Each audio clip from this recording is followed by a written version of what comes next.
Hey guys, welcome back to my channel. So we are finally on the last case of this game called A Half Moon Walk.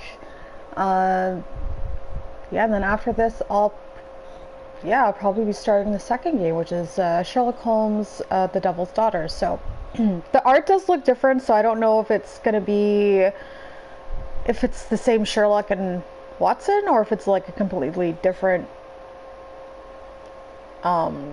portrayal of them. I don't know, but we'll see. But let's focus on this game here. I forget what we were doing. Sorry guys, I only woke up a little bit ago, so gotta say hello to Toby. Hello, Toby. All you need now is a shawl and a mock cap. Oh fuck. Hello, Toby. All you need now is a shawl and a mock cap, and you could be Mrs. Hudson's younger sister. Mm-hmm.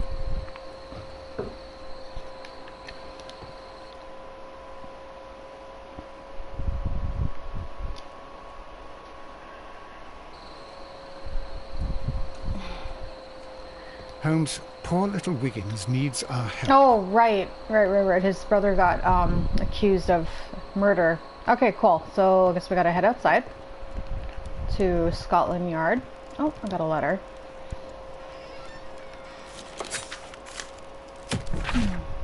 Sensation, an exotic method of murder. The arsenal of our present-day criminals may soon be refilled with poisonous plants.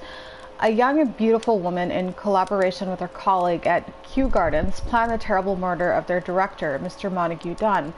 Only one detective was capable of uncovering the truth behind a tragedy that was initially believed to be a simple heart attack. Oh, that detective's name is Sherlock Holmes.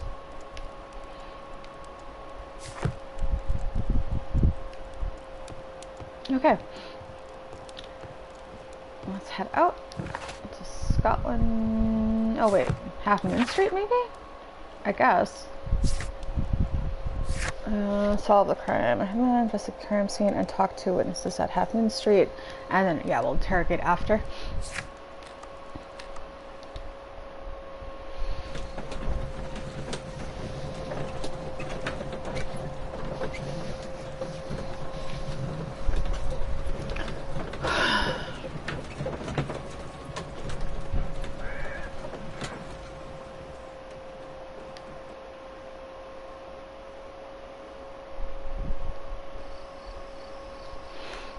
Holmes, poor little Wiggins needs our help.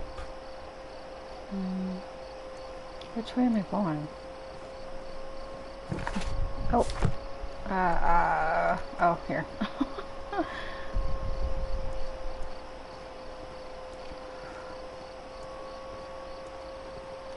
I was about to press R2 to make it brighter, but that's Call of Cthulhu.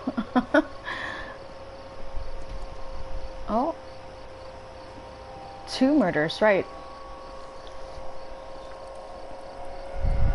Please, gentlemen, leave the scene now. Oh, Mr. Holmes, is that you? Good evening, Constable... Constable Marrow. I was here with Inspector Aberline during the Ripper case, Mr. Holmes, back in '88. Aberline? This is nothing like that case. With this one, we've got the murderer, the weapon, and the statements, which speak for themselves. Or maybe he came across the bodies and picked up... But you know that appearances can sometimes be deceiving. Mm-hmm.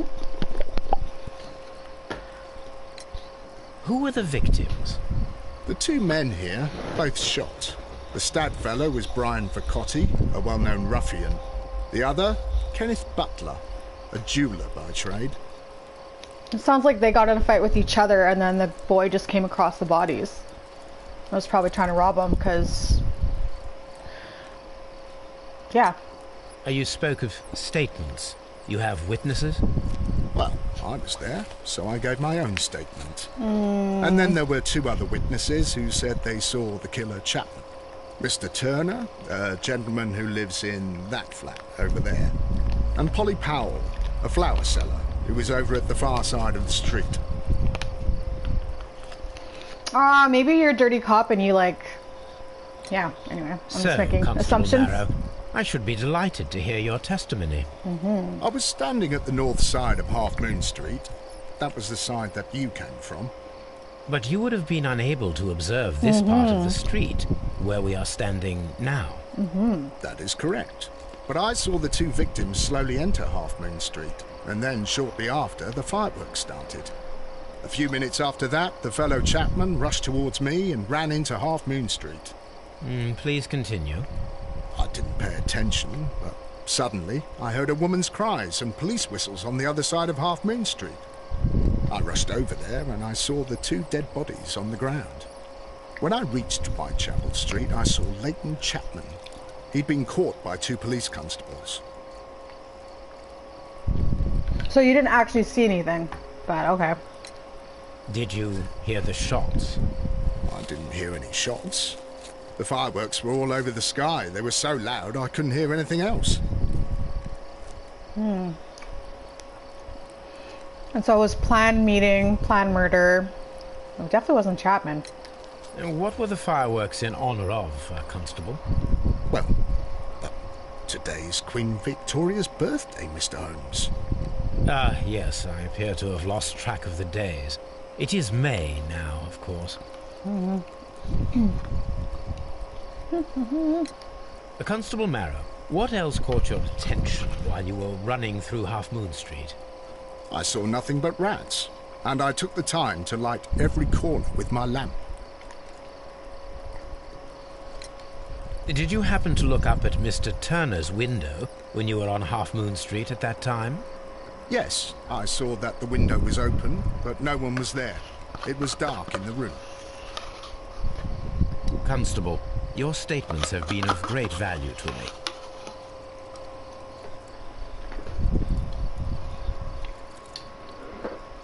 Maybe that's where the person escaped. Or not. Okay, let's examine Brian first.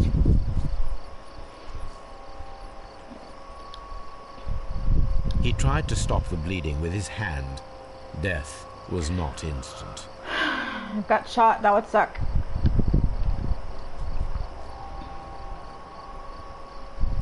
The bullet penetrated his stomach, a dreadful wound.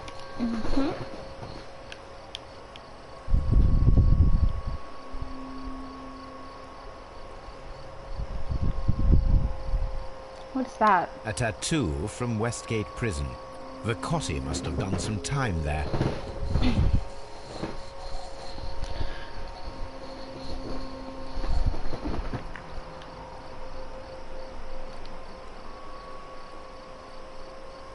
Brian Vicotti suffered greatly. What a terrible way to die. Boo-hoo.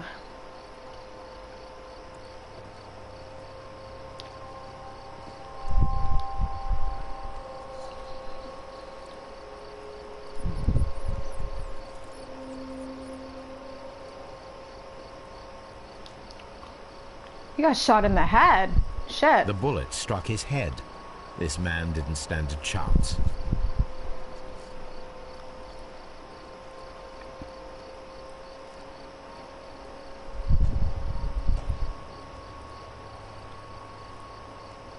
It's personal, I think. This is an ordinary key. I wonder what kind of door it opens.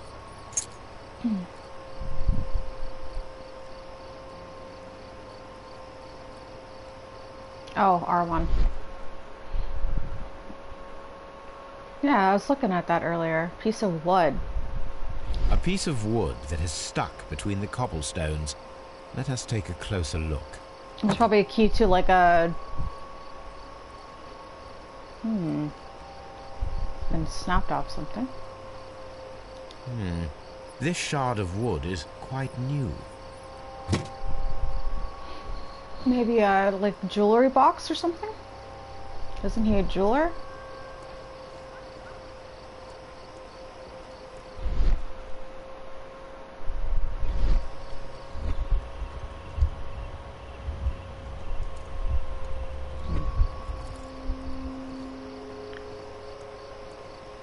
Yeah, never mind. I thought maybe there was a staircase or something.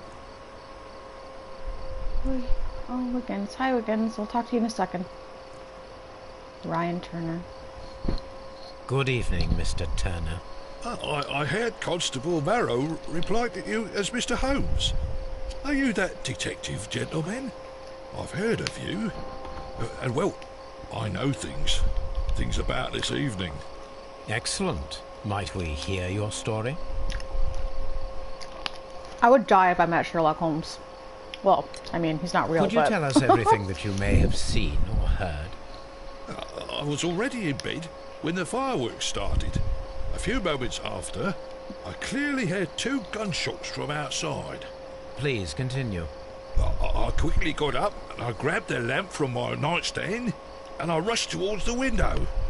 I looked down and I saw 2 bodies. And there was a man with a gun who was standing nearby. Where exactly? Well, near this body. Did he notice you? I don't think so. He rushed towards Whitechapel Street without looking around. Mr. Turner, did you see anyone else in the street? No, I saw no one but that man, the murderer, the fellow they caught. Were the 2 shots you heard consecutive? Yes, there was a very short pause between them, and they sounded different somehow. It seemed to me that the second shot was louder than the first. That is an interesting comment. Fireworks were going on. Mr. Turner, what were your actions after you stepped up to the window? I was afraid that the man with a gun might return, so I stayed close to the window till I saw the policeman coming in the Half Moon from Whitechapel. Then I walked out to tell them everything I saw. Sorry guys, I'm just eating some yogurt.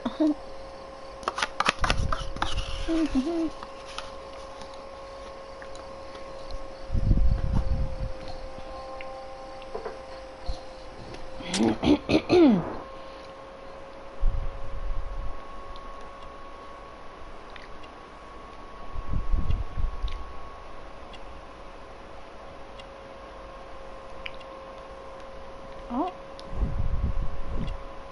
Balaclava is a war veteran.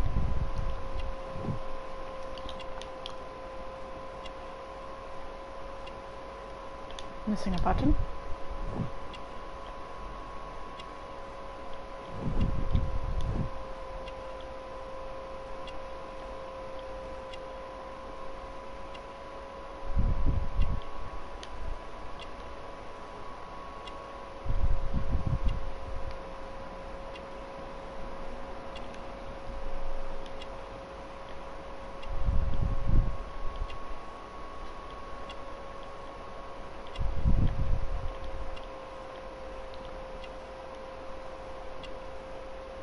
His eyes are... I don't want to skip.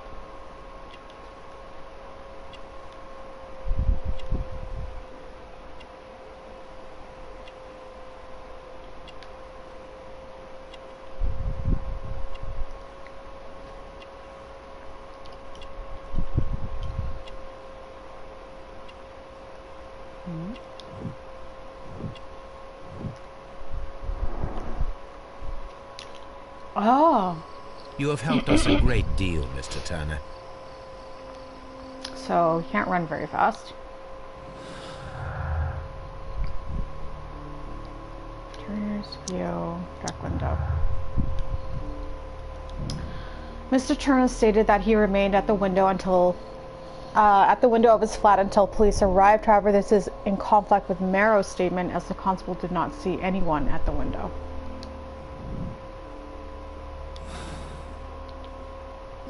Okay, I'll talk to you in a second, Wiggins. Oh, poor sweetie.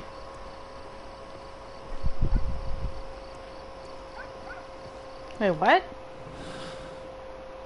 Did it say search his flat?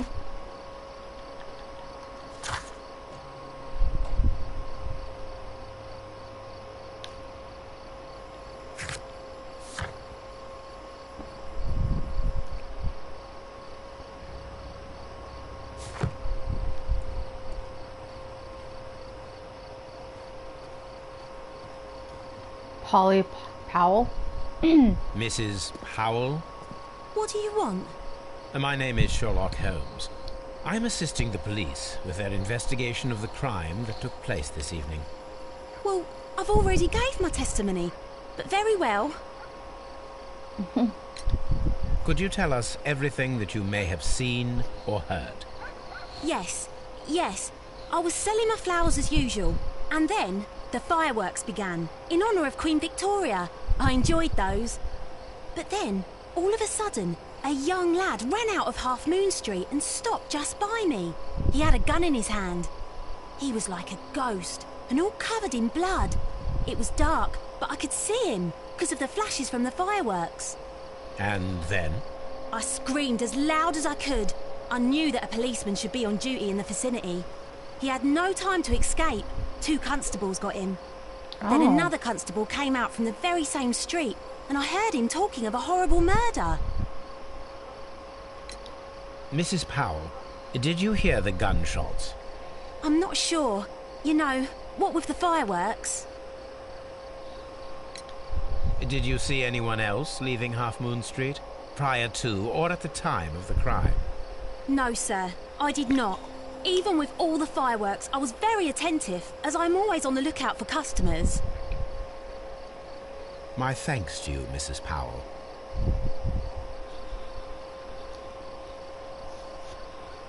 Such a young man, and already a murderer.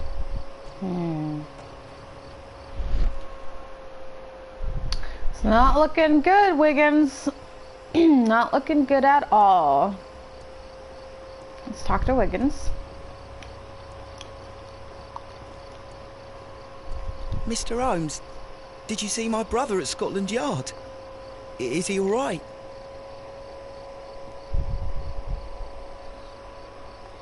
I haven't gone there yet.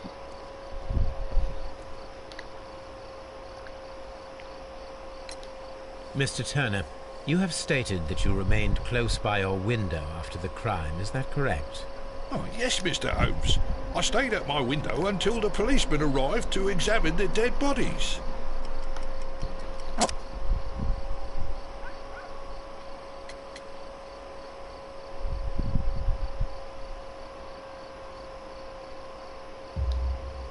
That is very interesting, Mr. Turner. Constable Marrow stated that he did not see anyone at the window when he was running through Half Moon Street. Well, I think Constable Marrow and me, we might have been distracted by the whistles and shouts coming from Whitechapel. We could have missed each other somehow. You understand what I mean? It was a bit of a stressful moment, to tell you the truth, sir. Allow me to form my own theories, Mr. Turner. Would you mind showing me the view that you had from your window? Not at all, Mr. Holmes. Please, follow me.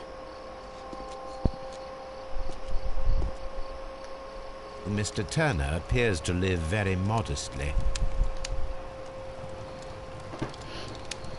This fire is dying out.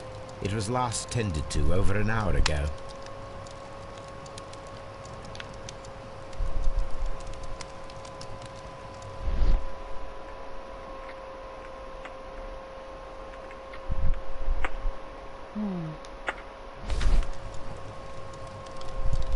The papers are almost entirely burned. I am unable to see what's written here.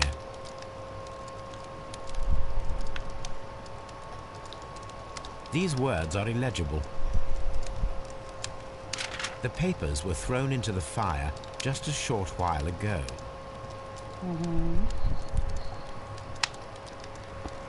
So I do have a,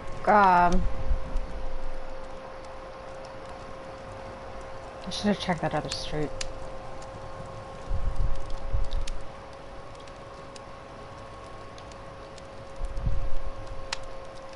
The books on this shelf are in a mess. It looks as though Mr. Turner was trying to find something in a hurry here a short while ago. Or something was moved.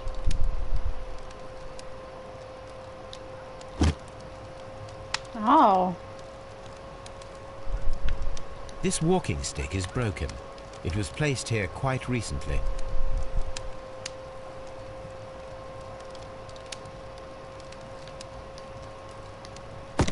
A perfect match. So, Mr. Turner broke his stick when it became stuck between the cobblestones. He did not mention that he was so near to the victims.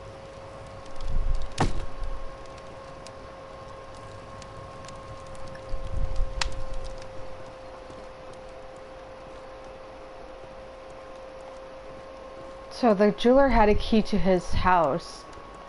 Mr. Turner was roused from his bed by the sound of gunshots.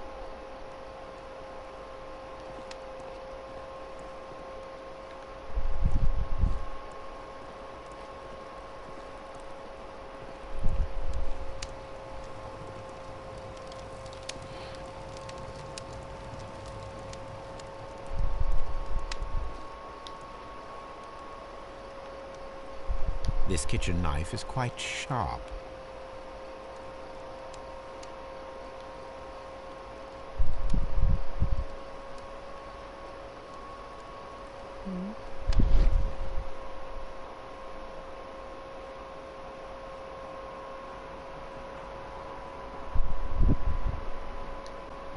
There are pieces of shredded paper scattered over the table. This kitchen knife was used to cut the paper. Okay.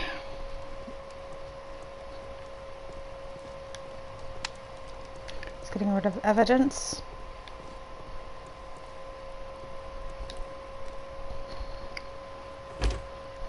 So, that's the view Mr. Turner had when he opened the window.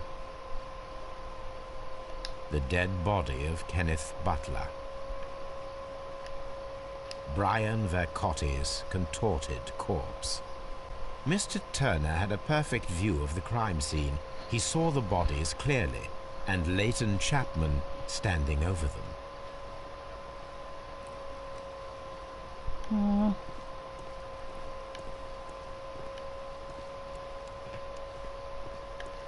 Oh.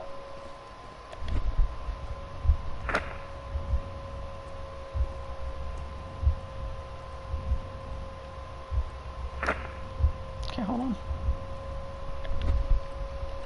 Let's try this again.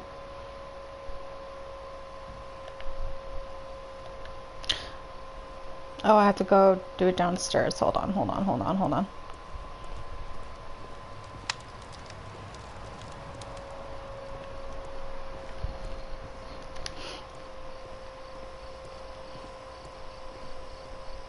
I do want to check out this street here.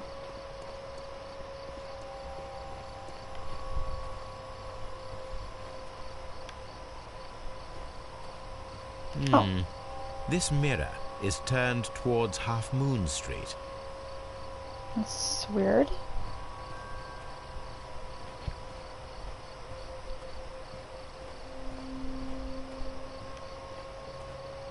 Such a young man, and already a murderer. Locked. Locked.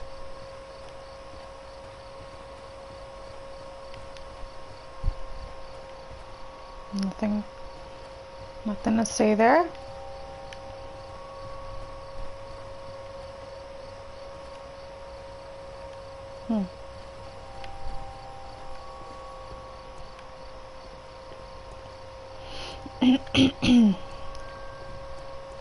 I like the music though.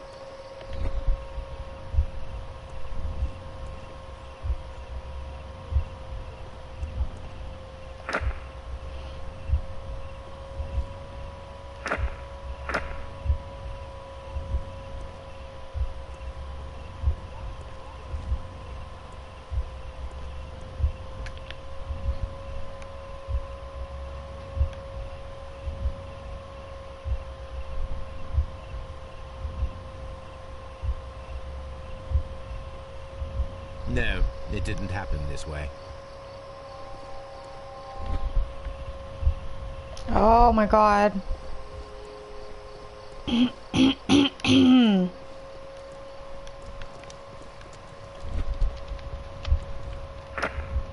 up from bed.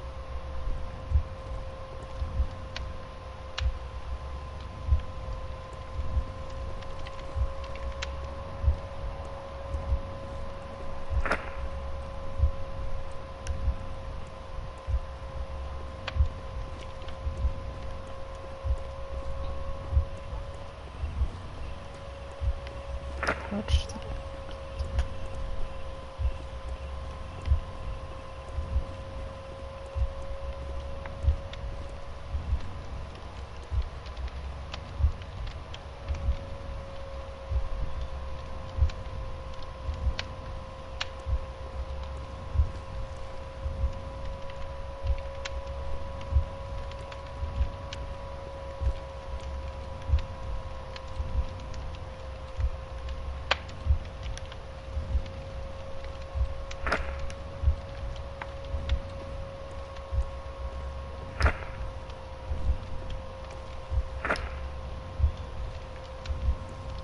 I didn't want to deactivate. Oh my god, really? Got up from bed. Open the window. Approach the body.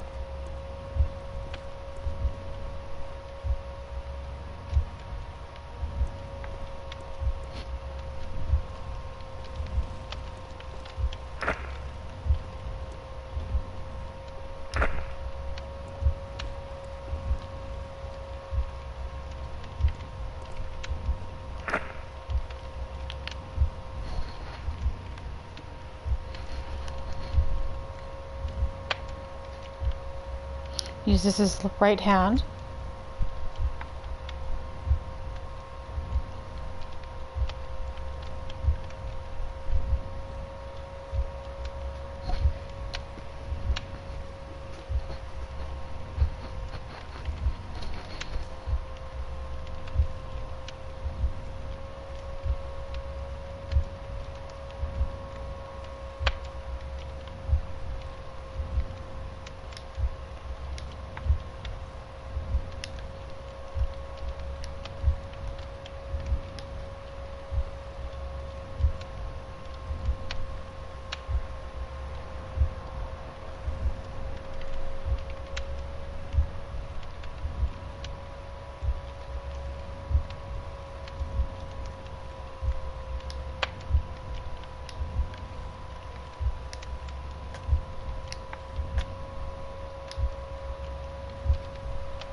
So Mr. Turner used a book to hide an object that he found on Kenneth Butler's body. The question is, what did he find?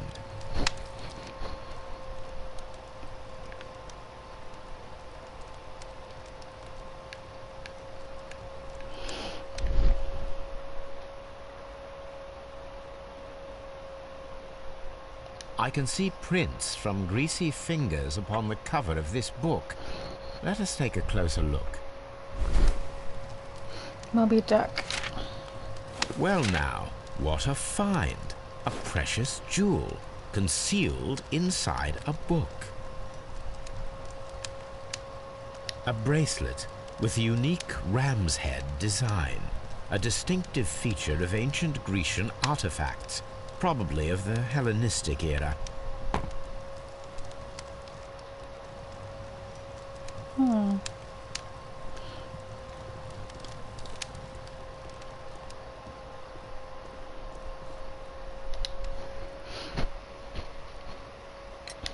Mr. Turner, how would it be possible for a man of advanced years, such as yourself, to rush from his bed to the window in a matter of seconds, as you have stated? Well, I'm able to move very quickly, despite my age. And when the situation requires it, Mr. Holmes. Liar.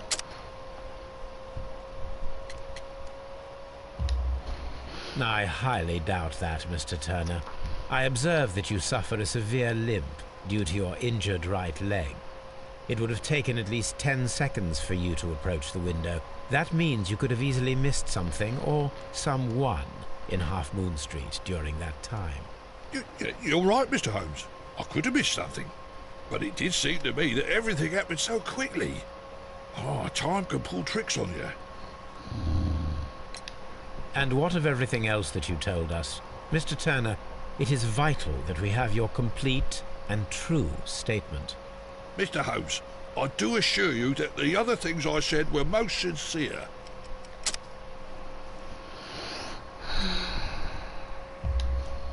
Mr. Turner, you were not sincere with me. Not then, and not now. But Mr. Holmes... This, Mr. Turner, does not look like anything that a poor man might possess. It is worth more than the home that you live in. I can explain. No, merely correct me if I am wrong. You saw Leighton Chapman through the window, but you also noticed a glittering object on the ground, this precious jewel.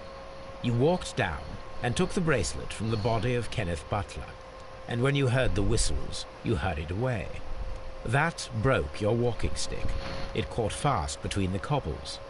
Constable Marrow was unable to see you in the window, as you were climbing up the stairs on your way back to your flat. Upon returning home, you hid the precious jewel inside a book. Mr. Holmes, please don't send me to prison. I didn't do anything bad. I'm just a poor man. When I chanced upon the bracelet, I saw it as an opportunity to make a little money. I was desperate. I only took the bracelet, that's all, I swear. You made a mistake by lying to me. But you are not a criminal. I believe that. Although I must return this bracelet to its rightful owner.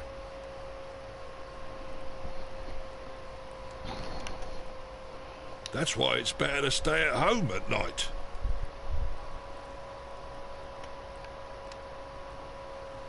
Okay.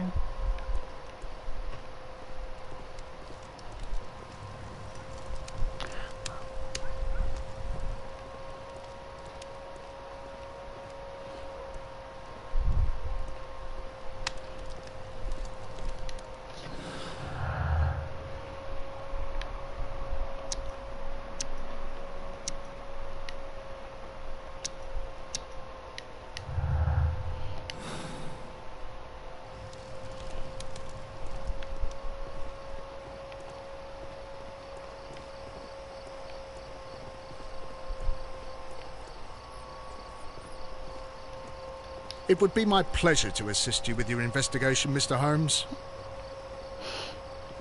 I'm always wondering what's on your mind, Holmes.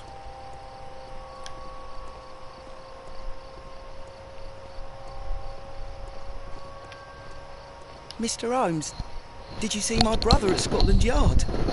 Is he all right?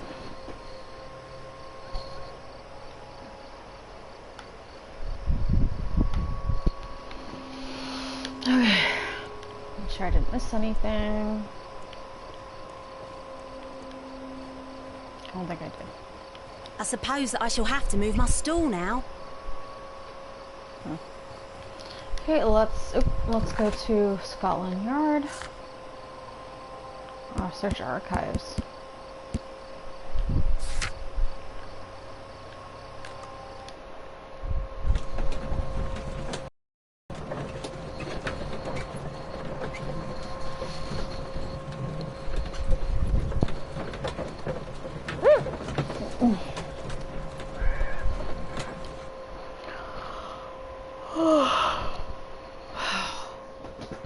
I can't wait to get my haircut today. I'm excited. Mr. Holmes, whatever brings you here so late at night? I'm interested in the case of young Leighton Chapman. He was arrested earlier this evening and accused of a double murder. I beg your pardon? That case is quite clear to the police. Or are there any new facts that we don't know about? Who knows, Inspector? Look, you are free to investigate, of course, Mr. Holmes. Chapman was arrested with a revolver in his possession, which you can find in the evidence room. The suspect himself is in custody. Did you find anything else on his person? A few personal belongings.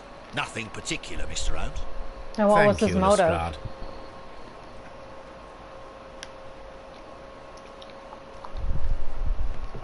I'm always wondering what's on your mind, Holmes. That's the morgue. An apple? These Well. cigarettes are filled with cheap tobacco. Nothing interesting. A cheap watch, bought with his own money, no doubt. Hmm. So this is the gun that Leighton was holding when he was caught by the police. An ivory handle? It is a Webley revolver, a reliable weapon. Oh, maybe not. I thought that was ivory. It's clearly not ivory. That's like, yeah. It seems as though the shells were not removed from the cylinder.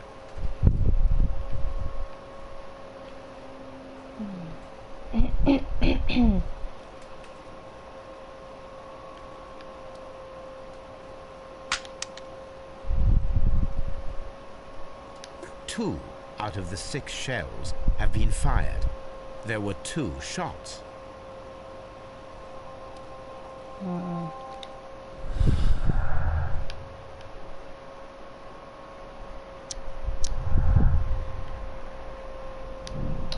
Kenneth Butler and Brian Riccati were the victims of a double murder carried out by one person.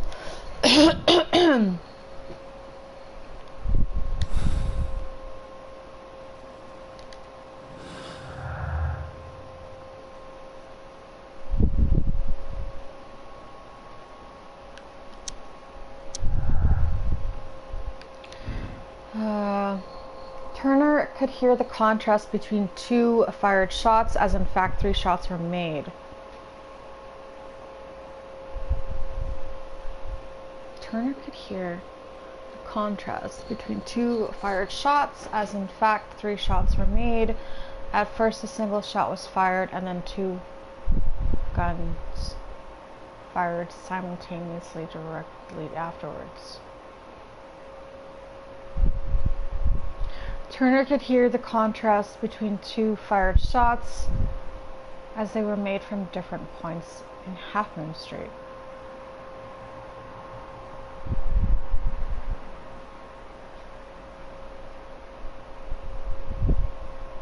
I think Riccati shot the jeweler in the head and then someone shot him in the gut.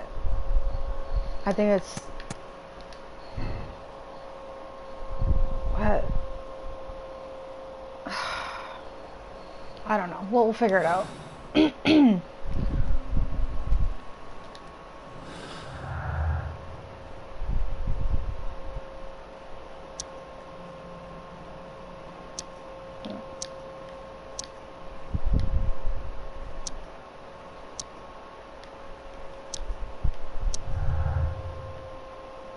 Firing position. Oh.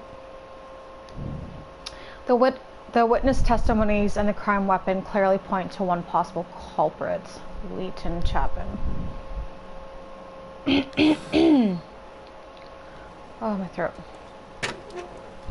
Okay. Is there seriously another one?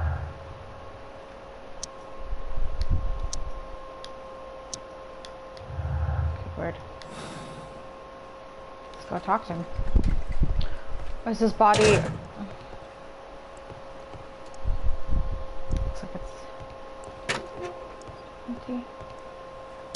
Please escort this suspect for interrogation. You sound so... Good evening, Mr. Chapman. Who are you? I've got nothing to say. It's all a mistake. Calm down, Leighton. I have come here to help you. To find out if you truly are innocent, as your younger brother Wiggins has told me. My brother? You know him? Then that means you're... Sherlock Holmes. Oh, blimey. All right, Mr. Holmes. I'll tell you everything. Good. Tell me your account of what happened. I left my work, and I hurried up to see the fireworks in Whitechapel. I was late, so I decided to cut through Half Moon Street. I saw the first fireworks light up in the sky. I bumped into a constable on a corner before entering Half Moon. Then suddenly, what with all the firework flare, I saw 2 men. They were both lying flat in the middle of the street. I stopped where I was. I thought about turning back to the police, but as I was thinking of that, I saw a third person.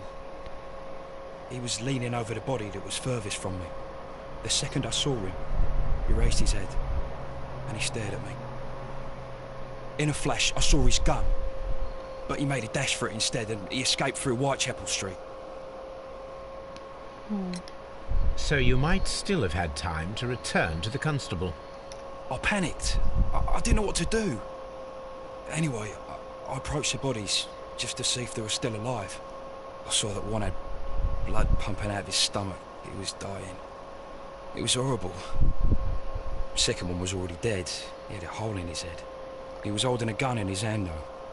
I took it, and then I followed the third man. Okay, so it was a robbery, a botched robbery. So the jeweler was being robbed by two guys. He shot one of them, and then the other robber shot him in the head. Makes sense. Interesting. Pray, continue. I turned a corner, and I saw the man standing in the middle of the street. He seemed to be in some sort of panic. And then, Mr. Holmes, something strange happened. I told the police and they laughed at what I said, but I swear to you, my words are true. I started running towards him. But then I was blinded by a flash. It was so bright that I hardly saw anything for a good dozen seconds. The mirror. But I kept running forward. As I arrived in Whitechapel, I heard a woman screaming. And then I was caught by the police. But there wasn't a trace of that man. Of course, then they found a gun and all that blood. I couldn't see the murderer escaping and all that mess. Perhaps I was still half-blinded at that moment. A thrilling account, my young man. Leighton, are you able to describe the person whom you saw standing in Half Moon Street? Well, I wasn't able to see his face at all. It was too dark, and he was too far away. I could see his silhouette. And what about that? Nothing so special. He was wearing a jacket. He was quite average in size and his weight. I see. Was there anything else that struck you at the time? No. But perhaps... It's strange, but I can't remember the sound of his footsteps as he was running away. Perhaps it was because of the fireworks or the surprise of me seeing him.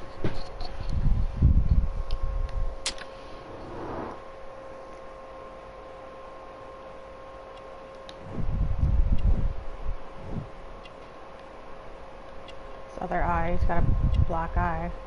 Oh. Hello? Oh.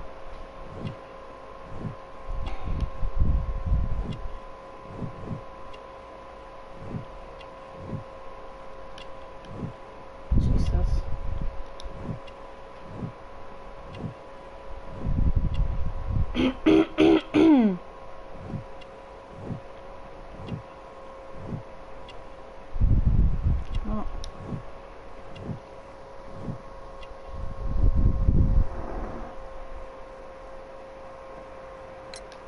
Leighton, I confess I am puzzled. Why should a young lad like you take a gun from the hands of a dead man and set off in pursuit of a probable killer? I know. I keep wondering that, but at the time it was like a reflex. A criminal ought to be arrested, and he was armed. You were willing to risk your life. That was a little foolish, unless you wanted revenge. No, Mr. Holmes. I was just being brave and stupid.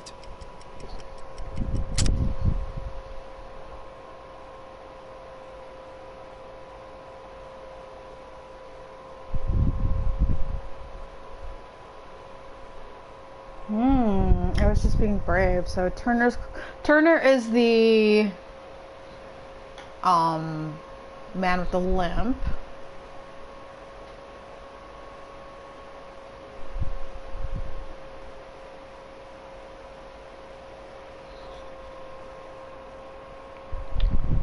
So Turner. What? Oh, that guy had a tattoo. I'm sure that you were, but I believe that you may have recognized one of the victims, Brian Vercotti. You knew that gentleman well, did you not? However could you know that? You have a typical tattoo of the Westgate Brotherhood upon your hand. I observed exactly the same mark upon Mr. Vercotti. You came to know him from your sharing a past prison sentence. Am I correct, Mr. Chapman? God. You're right, Mr. Holmes. Would you tell me a little about Brian Vercotti? We were convicted for a robbery. Once in prison, both of us joined one of these fraternities. During that year, we tried to help each other out, you know? And you were quite young then, I believe. Yes, Mr. Holmes, we were. We'd only stolen a pound of meat. After we were released, and when I saw what my little brother had become, I decided to work towards living an honest life. And Vercotti? He had a hard time. His sister had died in a Whitechapel dispensary while he was in prison. He had no family anymore. Our paths split. He fell back into crime. So you lost him? Yes. And for around 2 years, I heard no news of him at all. We shall see you soon, young man. Let's see, so...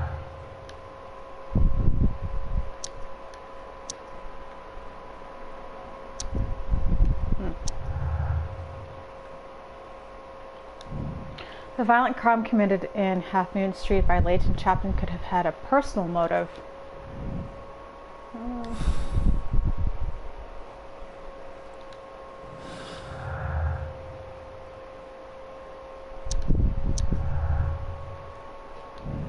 The person whom Leighton Chapman describes in his statements is a figment of his own imagination created to vindictive.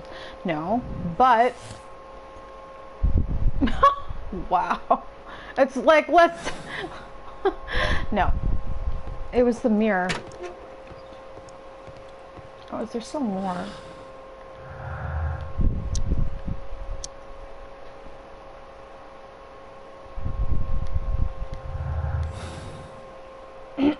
Is this gotta be really short? Oh, really short. Oh god, sorry guys.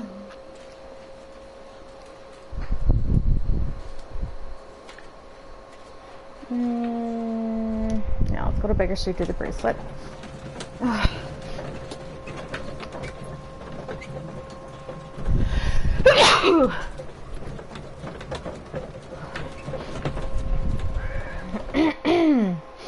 Oh god. Let's go say hi to Toby.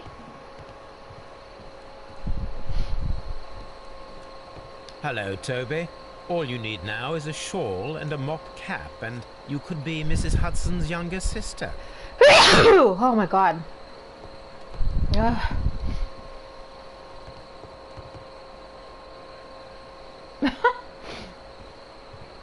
Okay. Let's go archives, search for bracelet. Oh, wouldn't be in here. Be in encyclopedias.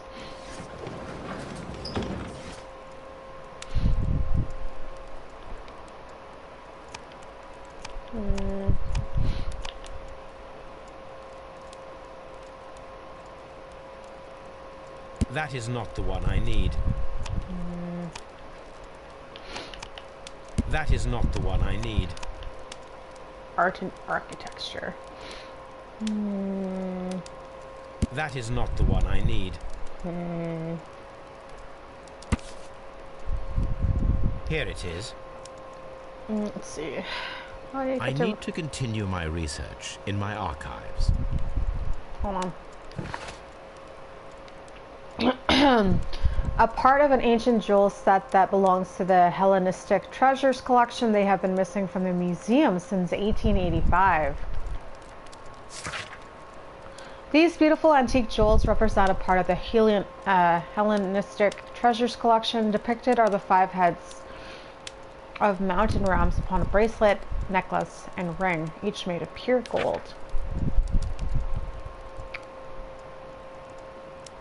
The 5 rams of Mytilene have been missing from the museum since 1885.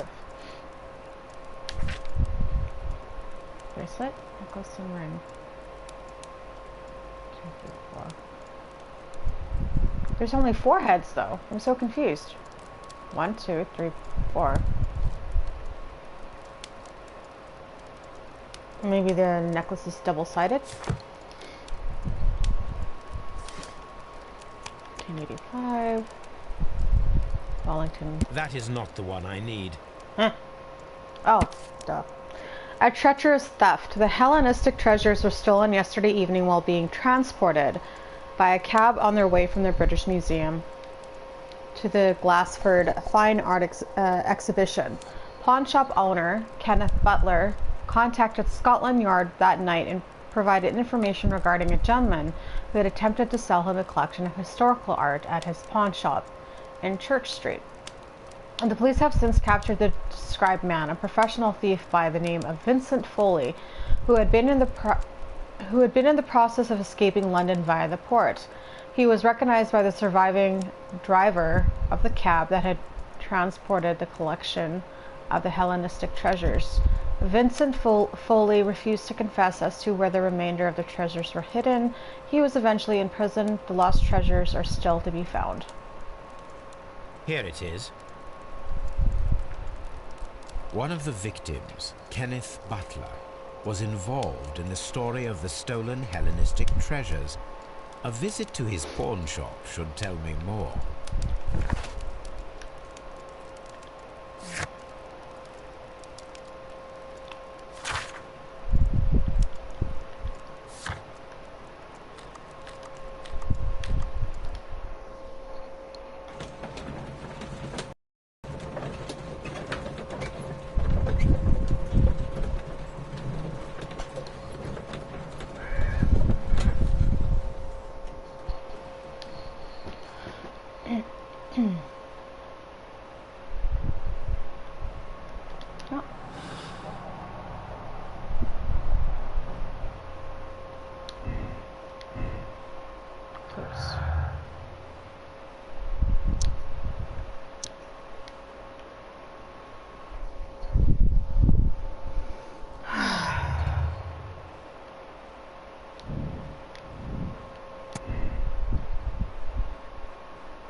Let's do it for now.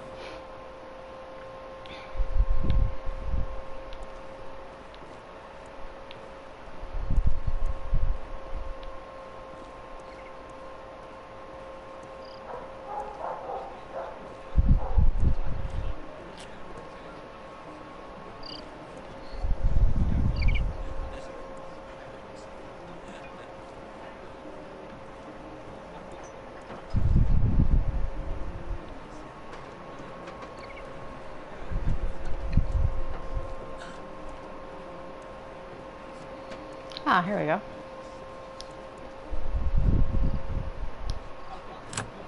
Mr. Butler's key matches the lock perfectly.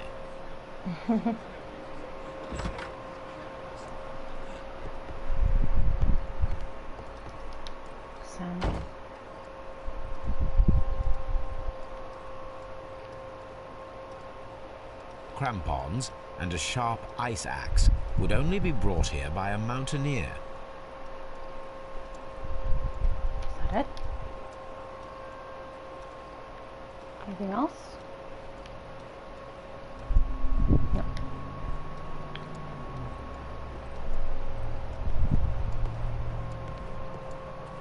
Oh, what the hell?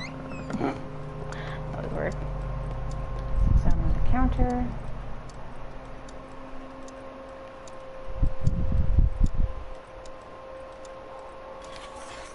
It looks as though Mr. Butler kept a careful record of his operations. It looks as though Mr. Butler kept a Oh, this is a necklace.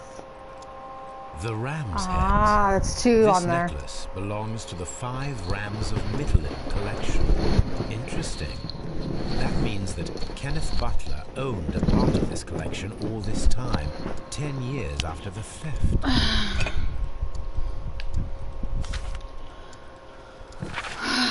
Hello, Kenneth. I remember you once told me about 3 pieces of golden jewelry with ram heads from ancient Greece. You still got them, right? Well, good news for you. I found a man loaded with money who's crazy about those jewels. He's ready to fork out a small fortune. I can arrange a meeting with this money bag for you, but I want you to cut me in on the deal. I'll be waiting for you at the crossing of Great Alley in the Half Moon Street on Sunday evening before the fireworks. Brian Vercotti. Yeah, they were gonna rob him.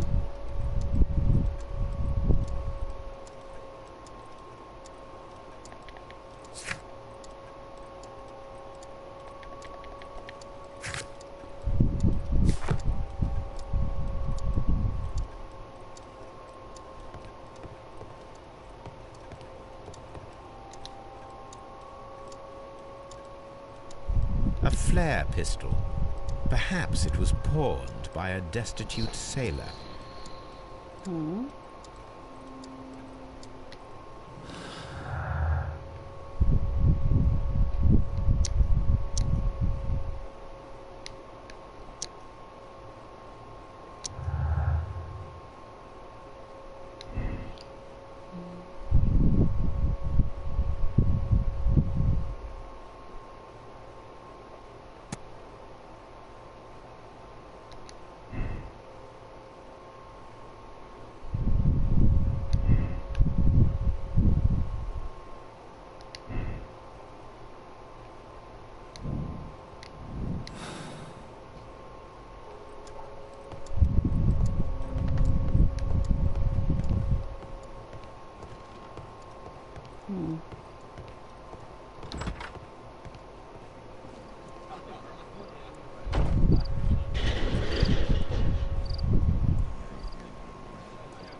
Bodies. So go back to... Are they still there?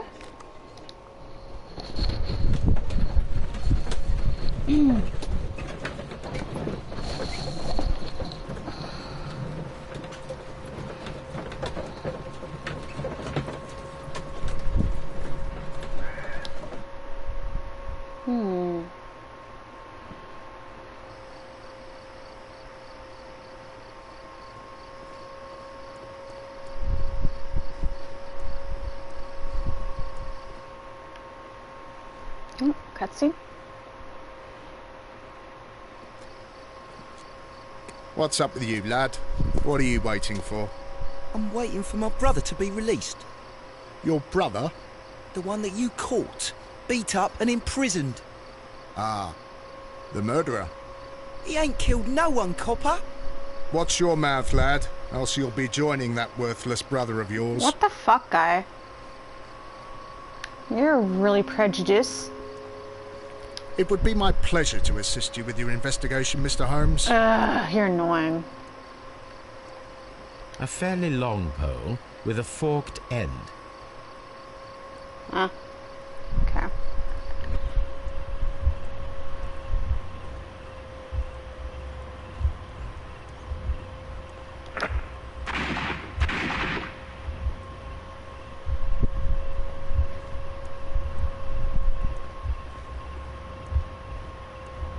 I am unable to see any higher.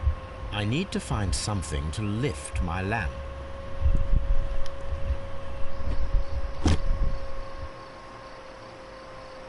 This should be useful.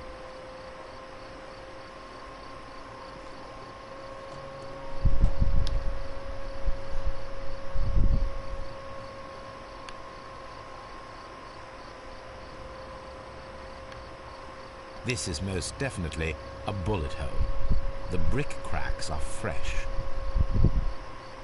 Watson, there was a third shot fired in this street. That's why there was different shots.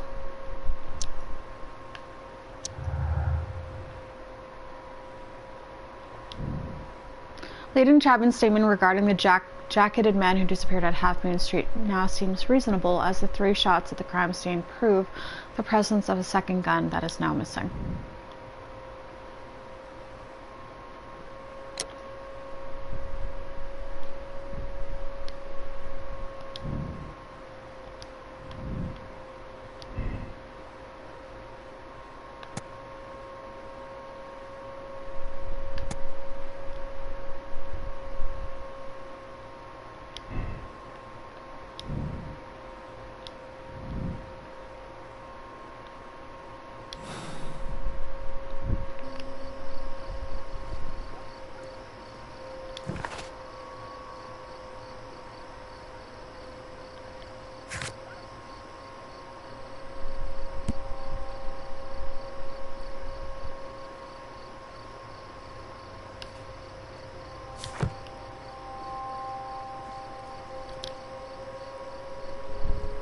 Constable Marrow, I would value your assistance in this investigation.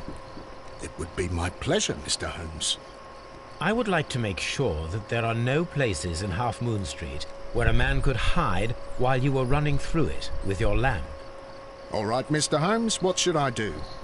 Take your lamp and start walking, just as you did before, and try to find me. Understood.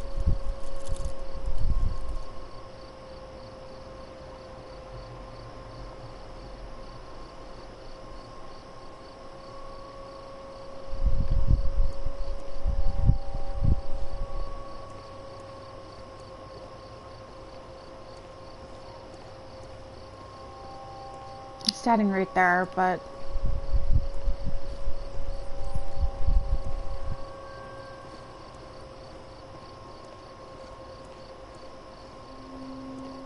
I can see you very well, Mr. Holmes. All right, Constable. Let's try again. I'll find another place to hide. why does it remind me of Kronk from fucking Emperor's New Groove?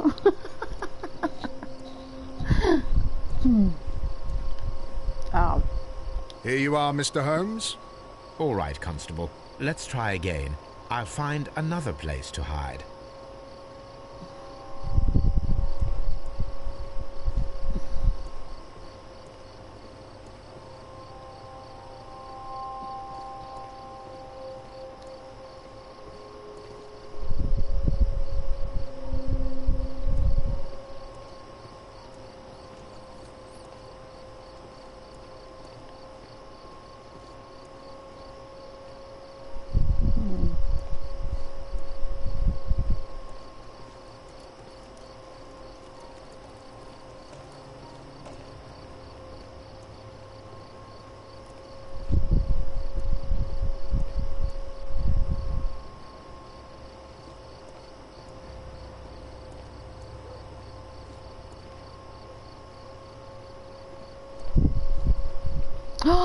The mountain gear, mayhaps. Climbing gear. Or...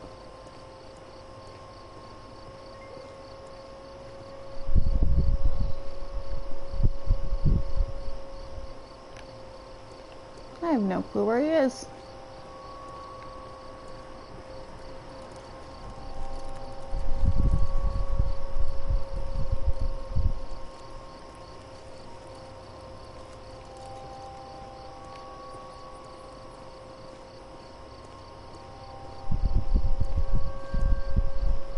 Where did he go?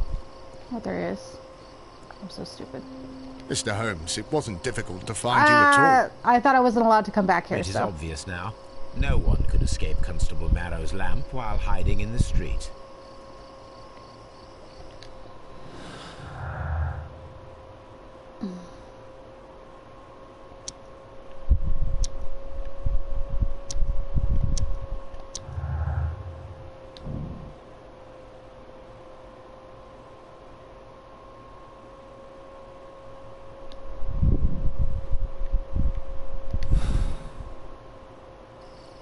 Let's talk to, him. I'll do anything to save my brother, Mr. Holmes. Don't worry, we'll get him. I don't know why I expected Holmes to be, like, on the wall like Spider-Man when he didn't have the climbing gear or anything.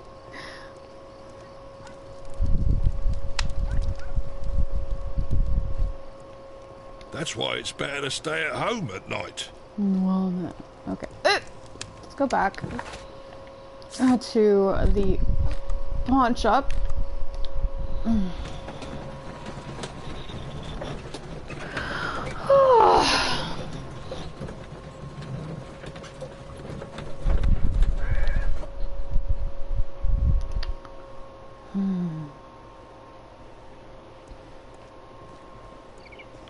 It's becoming morning.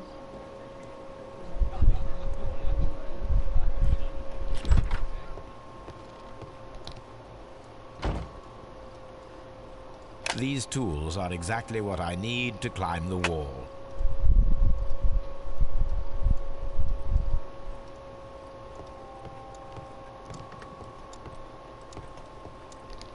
Yeah, and they wouldn't have noticed a flare in a fireworks show. This is exactly what we need in order to imitate the flash of the fireworks. Clever.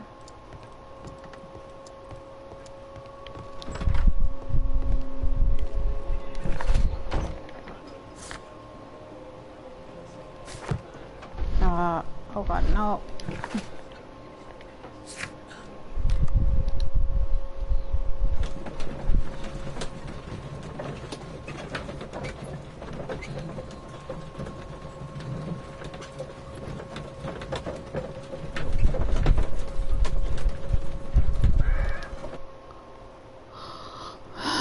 Oh gosh, my belly. So someone had access to his shop, or had, maybe they had their own gear. Why are you looking at me all the time like that? I'm just watching you, lad. I never know what to expect from people like you. What is your People problem? like me? Yes, street beggars and thieves. I ain't a thief. Oh no? Then where did you get whatever it is that you're gnawing on? I very much doubt that you bought it. What ain't seen can't hardly be stolen. Leave him alone, you asshole. I'll do anything to save my brother, Mr. Holmes. He's really getting on my nerves. Constable Marrow, Watson, I would like to perform another kind of reenactment with your help. I'm listening, Mr. Holmes. I want to check if Leighton's testimony can be trusted. If someone could vanish into thin air at a specific moment. But Holmes, I don't see how. I am going to be the mysterious gentleman whom Leighton followed. I will stand exactly where he saw him before he was blinded by the flash. Watson, you will be Leighton. When I fire the signal flare, you should start to chase me. I understand, Holmes. You, Constable Marrow, just play your part and do exactly as you did. Just, please, wait 5 seconds after the signal flare. I doubt that Polly Powell would have screamed any earlier. As you say, Mr. Holmes. Let us begin then. Catch me if you can. His face. Okay, so...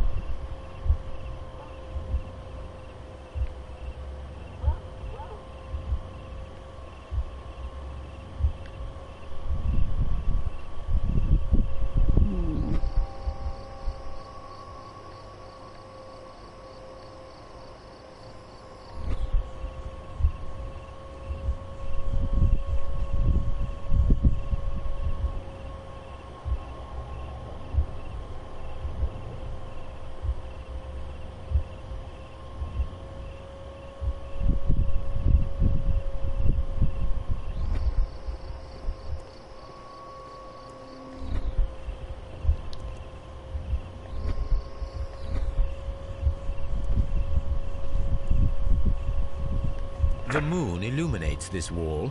Anyone trying to climb it would be easily spotted by Constable Marrow. This wall is cast in shadow. It would be difficult to see anyone scaling it.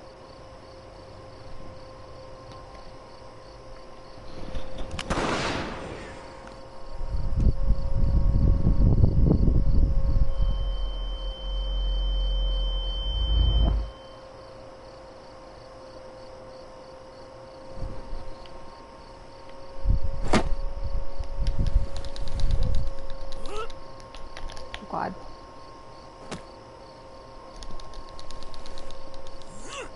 I can barely see anything.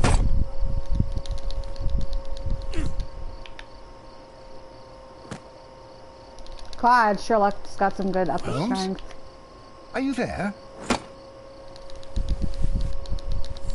Sherlock's like, fucking Christ, this is hard! I should try climbing faster.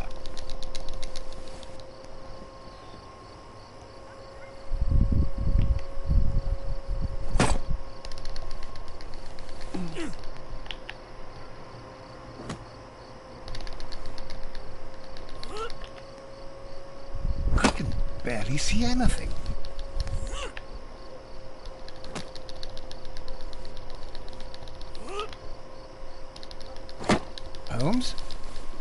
you there? I pressed it.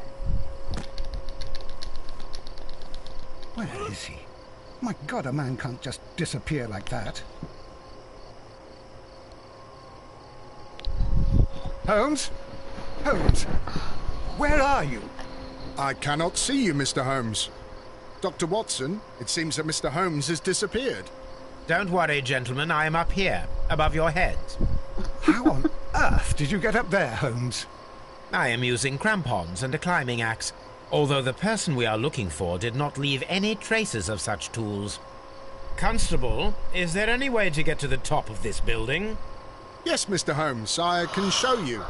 The door to the building can be found from Whitechapel Street. Gentlemen, I am on my way down. How do you get down from there? So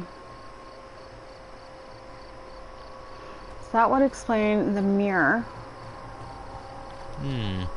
This mirror is turned towards Half Moon Street.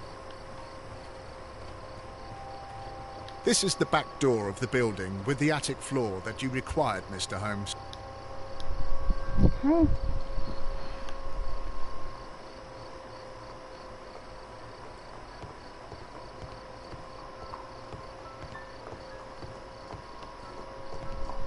These shards of glass are from the window above.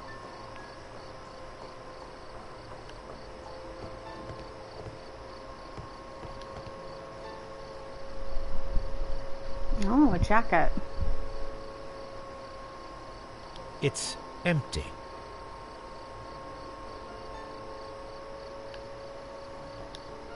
Someone broke through the window to get inside the attic, but in his haste he ripped his jacket.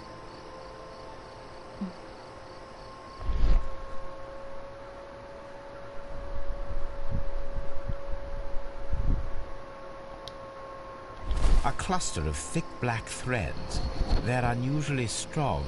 I should examine them under the microscope. I conclude that the person whom Leighton saw climbed up the wall, broke into the attic window, and escaped through the hatch.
It's obviously not it, but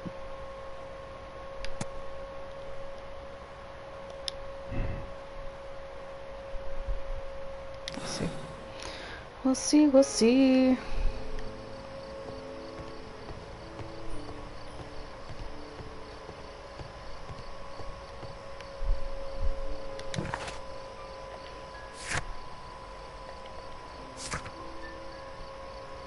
Perform an analysis.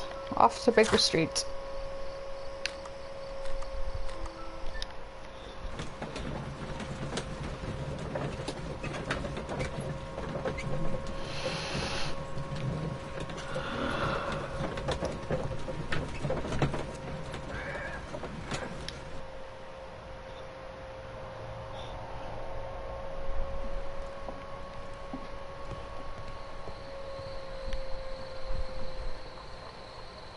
Toby is so cute. Let us take a closer look.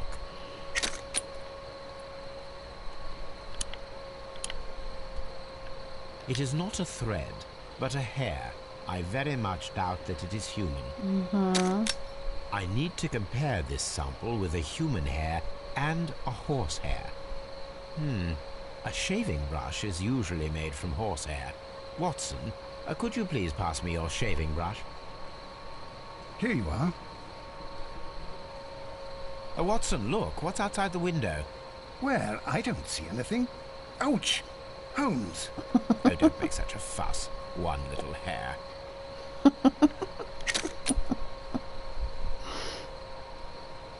Human hair is significantly thinner than the black sample. Boar hair? The horse hair is thinner than the hair that we found. So, this black hair belongs to an animal, and it is larger than a horse. A hair from a large and exotic animal. Oh, an elephant?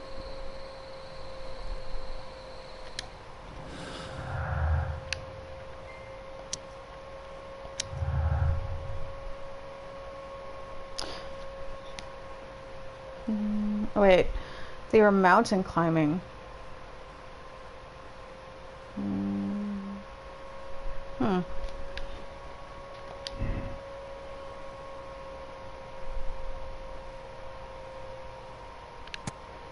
Oh, that would make sense.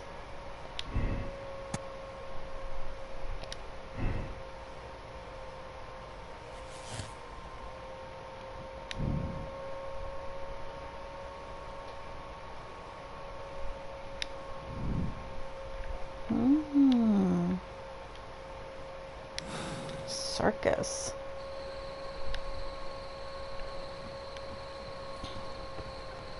Hello, Toby. All you need now is a shawl and a mock cap, and you could be Mrs. Hudson's younger sister. Okay. Request Wiggins' assistance in locating the right... Wiggins is currently at Half Moon Street. Right. I knew that. I'm such an idiot. I thought maybe he came back, but I guess not.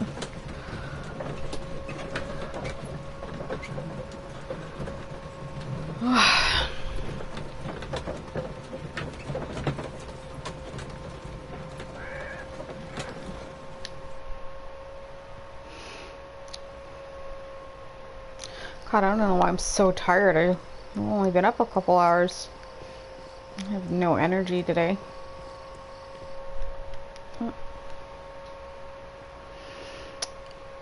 Wiggins, my lad, what are you doing here? You'd best be leaving and be quick about it. I've done nothing wrong. You'd learn more by watching Mr. Holmes. He knows exactly what he's doing. Not like you. Oi, watch your tongue. Okay, you're beginning to piss me off. Leave him alone, guy. It would be my pleasure to assist you with your investigation, Mr. Holmes. Mr. Holmes? We have good news for you, Wiggins. The investigation has proven very interesting so far. We found facts and details that confirm your brother's innocence. I knew it, Mr. Holmes. But for now, Wiggins, we need your help. Anything you like, Gov. I need you to locate a circus that has stopped over in London. It needs to have disposed of at least one exotic animal. Disposed a very large of? one. You can count on me, Mr. Holmes. Aww.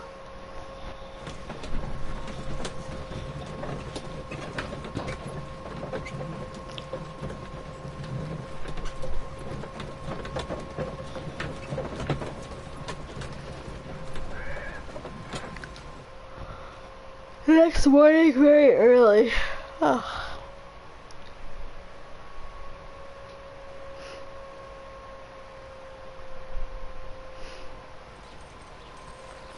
I do hope that those children don't get into trouble, Holmes. Don't worry, Watson. I predict some news in 7 seconds. Mr. Holmes, we found it. Here That it is. was like 3 seconds. And this is a young Indian elephant, the highlight of the show. Oh, they got the ears right. People always draw Indian elephants with really big ears, but that's African elephants normally have the really big ears because, well, they're African elephants. Duval Brothers, a well-known travelling circus that is currently stopped in London. I believe that is exactly the type of circus we are looking for. I'll pay it a visit.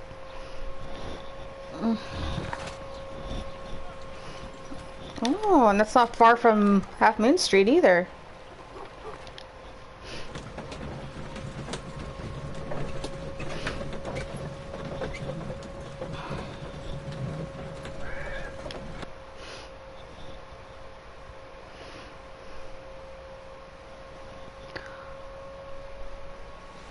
Aye, you! Stop right there. Good morning, sir. Pardon me, but why am I not allowed to walk around here? Because it's private. Well, I only wanted to meet the artistes. Hmm? You're wanting to apply for... Nah. You don't look like the type of, artistic lockpicker that we're looking for. You might be surprised. What? Nah. Oh, I need a think so. disguise. Clear off.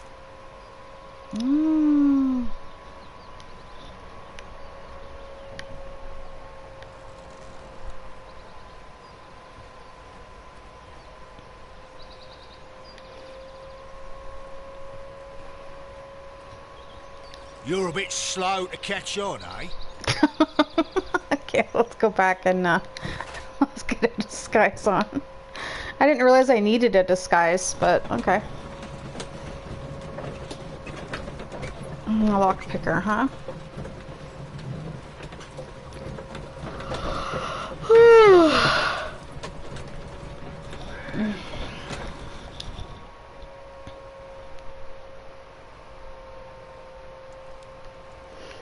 Okay. Let's go get a disguise. He wants a lockpicker, huh?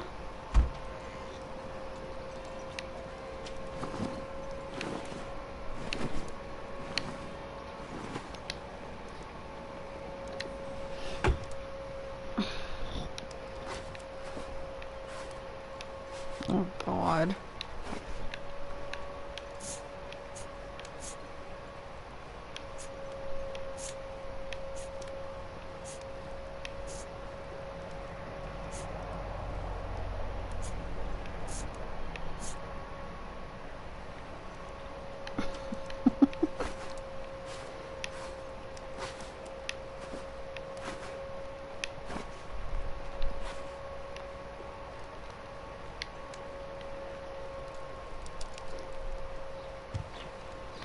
Stay where you are. What are you doing here, and where is Sherlock Holmes? Calm down, Watson. Take deep breaths now. It's me. Oh, thank God, Holmes. I can't get used to your disguises.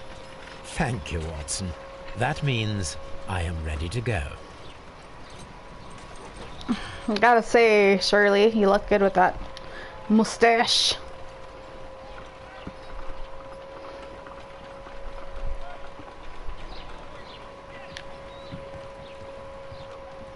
It's nice to see boobs being portrayed realistically in this game.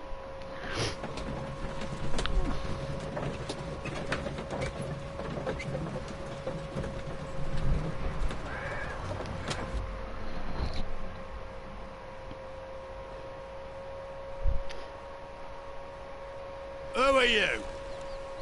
What's your name? My name is Nigel. I'm here to open the locks. Talented, eh? Let's see. Go inside the marquee and show yourself to Charles Foley. And I'd highly advise you not to trick him. Got that? I've got it.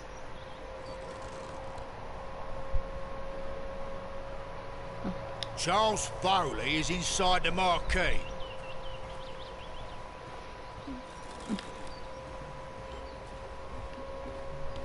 Don't mind me, I'm just gonna take a little peek around everywhere.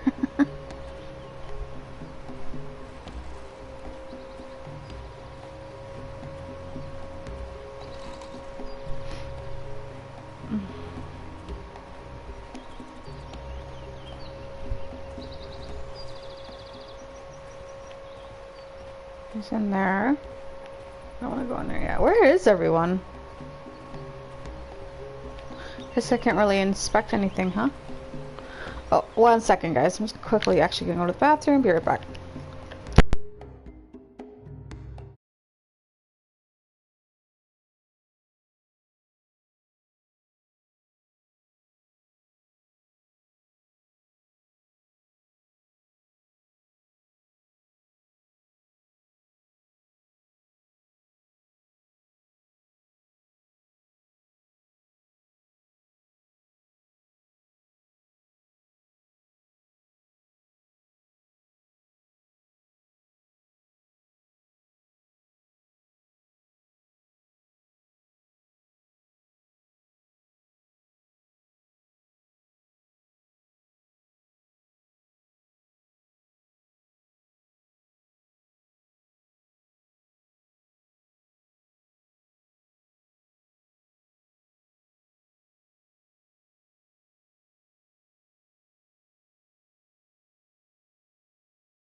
Sorry about that, guys.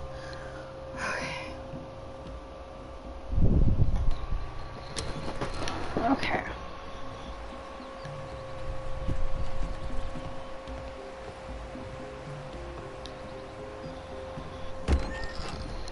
So, everything is here, just as you asked. And what about the money? Some of the barrels are wet. Transportation issues, it couldn't be helped. Whatever. We'll be here after midnight to pick up the supplies. I want to be paid first. No. You'll be paid after we make the transfer, as I said. Right. I hope that no one saw you. The police are on the lookout. Of course not. I'm a professional. Glad to hear it. Be ready for tonight, then.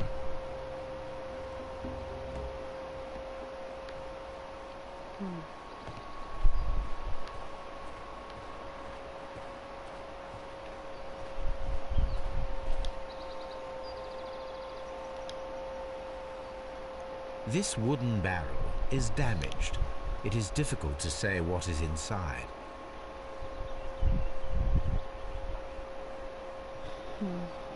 This wooden barrel is damaged. It is difficult to say what is inside. There is a spot on this barrel that was intentionally painted out.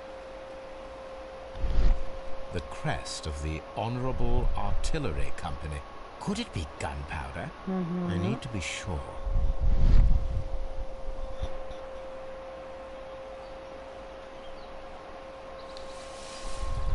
That's gunpowder. Judging by the fractions and the scent, I can confirm that it is, in fact, gunpowder.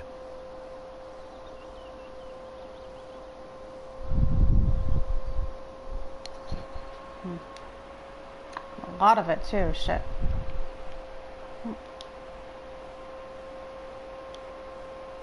The barrels are roughly clustered. It seems as though they were brought here in a hurry.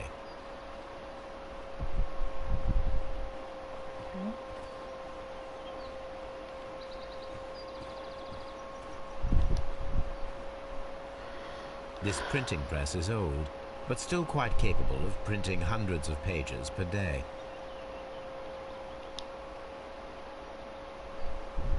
That's a picture of a contemporary gentleman wearing a Robin Hood hat. Interesting.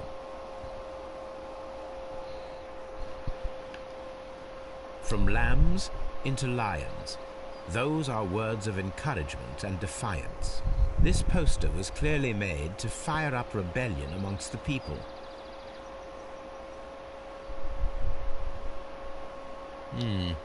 There are enough posters to paste across half of London's walls.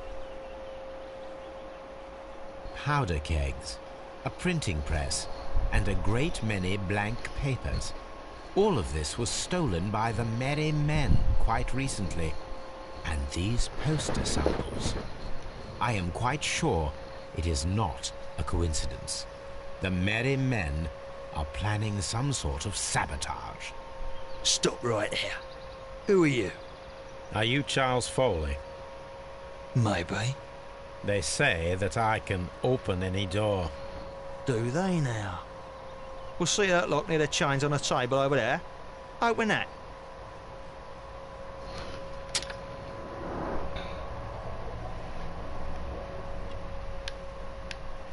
I thought the other guy was Charles Foley.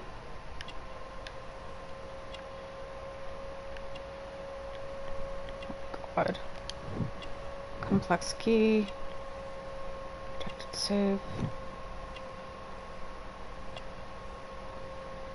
Yeah, I noticed that.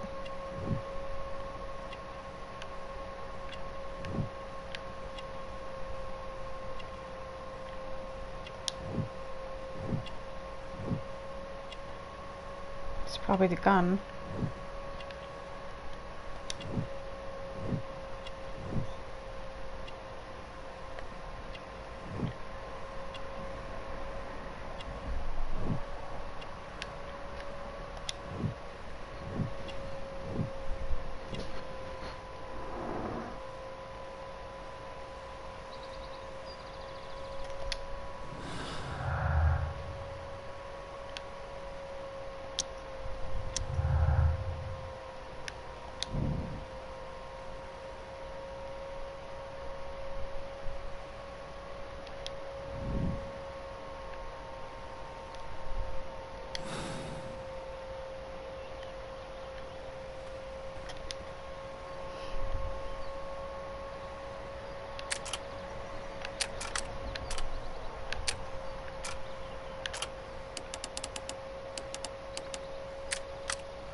Ah, well, they're right.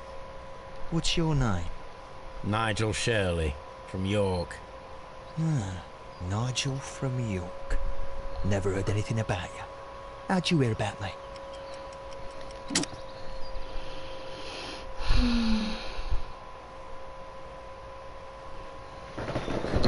Ow. It's a long story. I met your brother, Vincent the Butcher Foley, in prison. He told me all about his betrayal and all about you. Before I was released, he told me that you might find a job for me one day and pay me some money for me craft.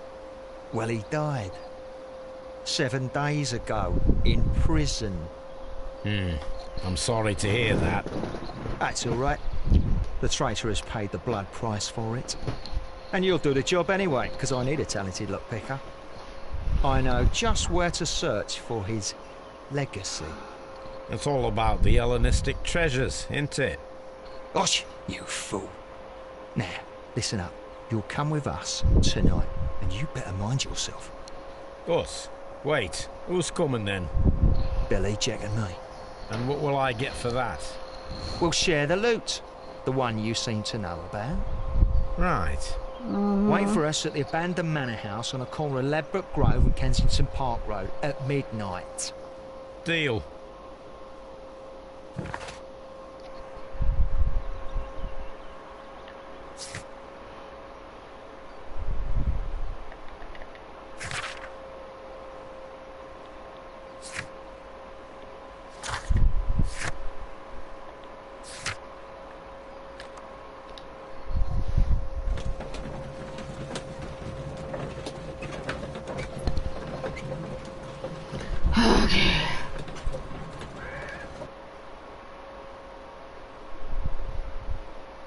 Here I am at the manor. Somewhere inside it are the Hellenistic treasures. This lock is quite old. It shouldn't be much of a challenge. Another lockpicking.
I need to find where the safe is hidden and lockpick it.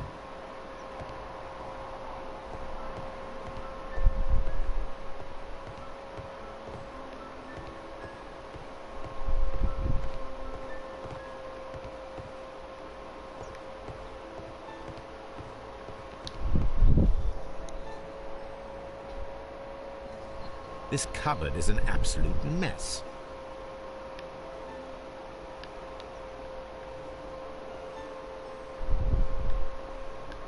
Those pork box. Several books have fallen from the shelves. It seems as though this cupboard can be moved. I'll give it a try.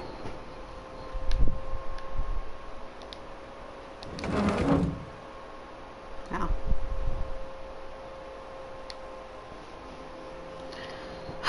Before I do that, I want to look around.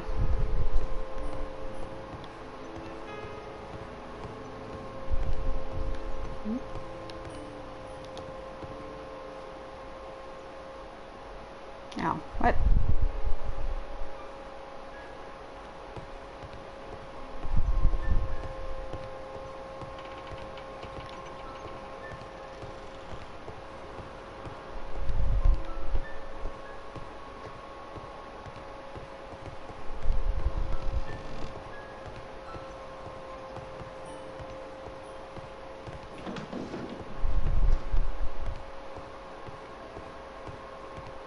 Oh, well, is that it?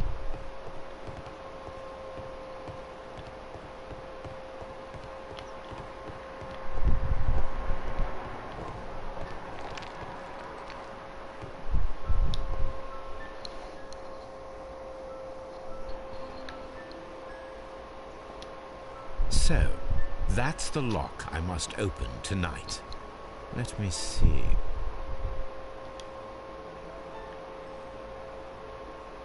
Oh God.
Is that not it?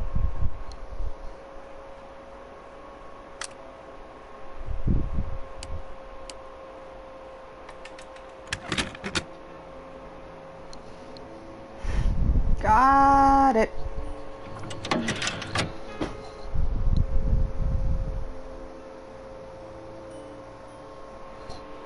What a surprise. Another lock. And I won't be able to pick it. I recall that precious key around Foley's neck. It might prove a decent fit. I suppose they hired me to only open the first lock. Let us wait for the thieves, trap them, and find out. Let us check the thieves' possible escape routes in the event that they are caught off guard by the police from the front door. Okay, let's start from the front door. I'll start the stairs first.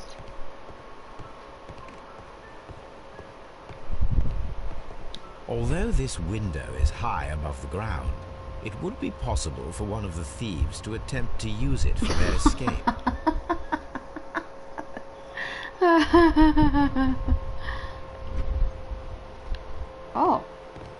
Oh, we're gonna do some Home Alone shit here.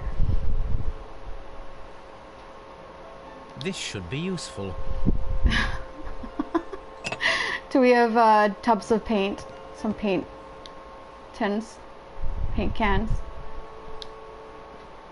One step on these beads, and our thief will go flying.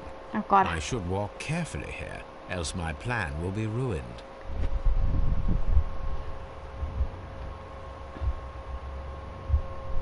Any thief who finds his way upstairs will roll down very quickly.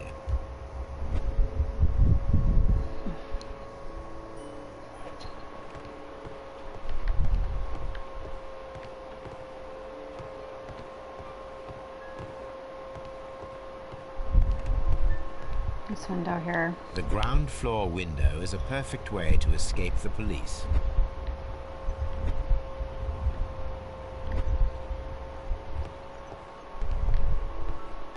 Chair.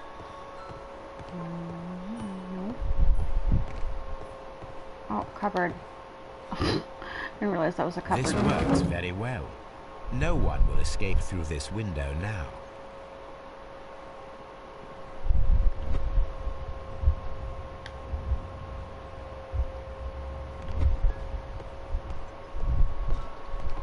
This door is a perfect means of escape in an emergency.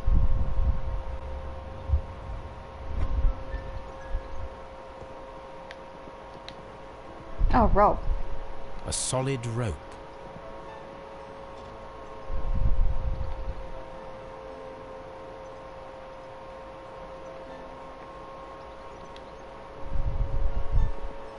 This should be useful. No, that window is... Oh, it's boarded though.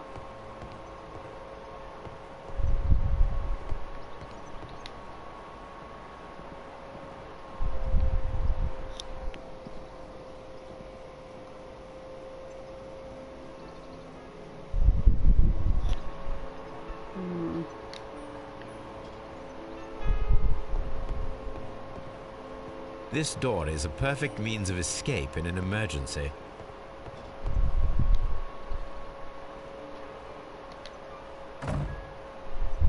The door is now blocked.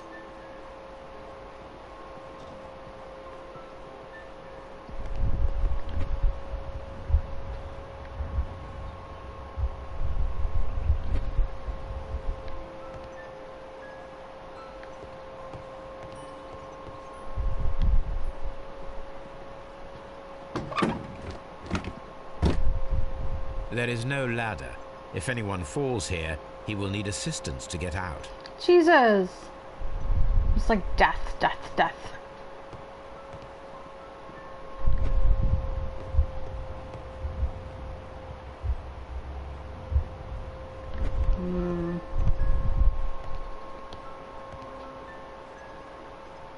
Item required. This hatch leads to a cellar.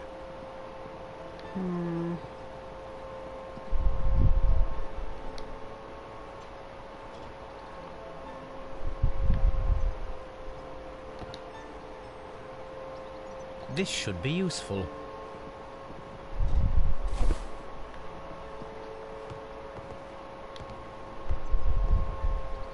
This hatch leads to a cellar. Okay.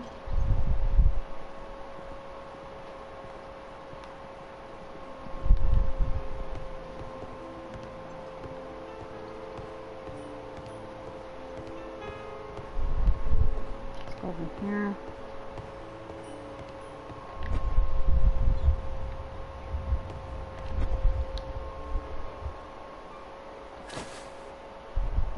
I wonder what this old chandelier is doing on the floor.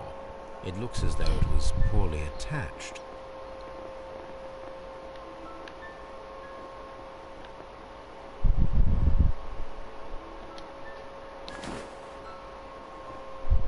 I suppose that the thieves already tried to open the lock with this formidable hammer, but they were unsuccessful.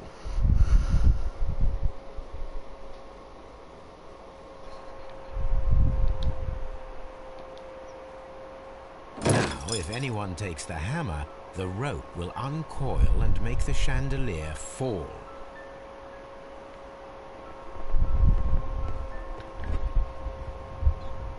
If he runs through the dining room and takes a sledgehammer to force open the door, the chandelier will knock him down.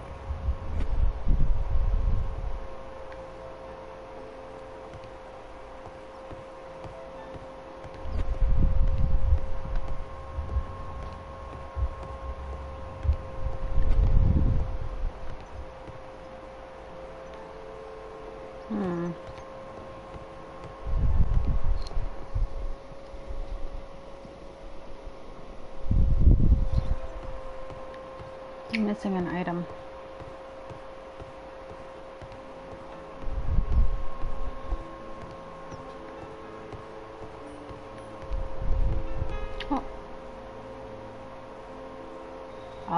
cover the hatch. This should be useful.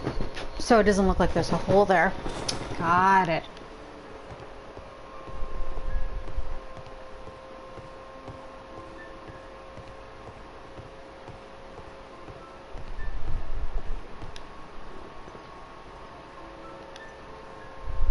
Now, it's not an open hatch, just a nice carpet on the floor.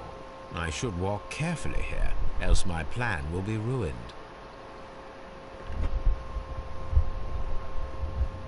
Now, if a thief runs through the kitchen, he'll pay a surprise visit to the cellar.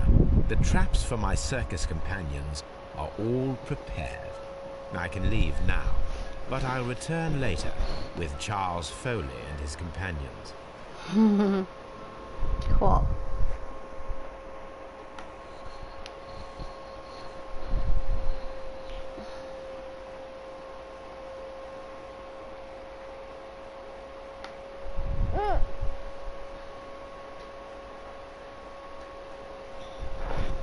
Oh god, my foot's asleep.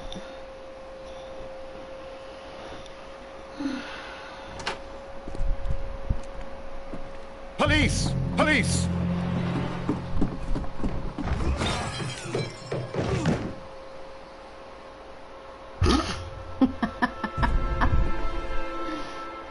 Stop where you are! Where are they? Trapped, Watson, with your assistance. How so? Well, you sounded just like a real Bobby, my dear fellow. You startled them into the traps. I did? I assure you, Watson, it was quite an entertaining show. They will not escape the house now. You scum! And this is the pistol used for the murder in Half Moon Street. How'd you know about that? Oh, Mycroft. Have you closed the case yet, Sherlock? Mycroft, what are you doing here? Did you follow me? Sherlock, it may seem that I used you, but you should be pleased to know that you have served our Queen well, in this instance. So now, let us catch the big fish. But this man is not one of the merry men. No. Then why exactly are we here, Sherlock? This gentleman, Charles Foley, has been involved in a double murder, and the hunter of a set of valuable antiques, the Hellenistic treasures, which disappeared in a theft many years ago. You're no better than the coppers.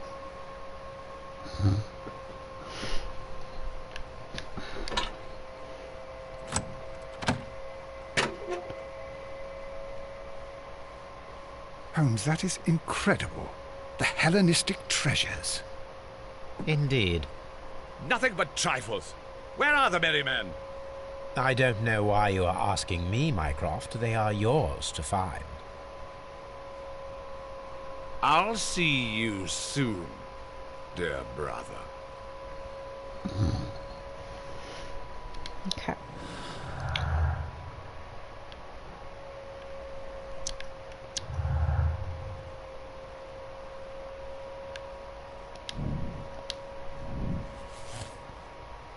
So that's obviously what it is, but we're gonna try and get other ones.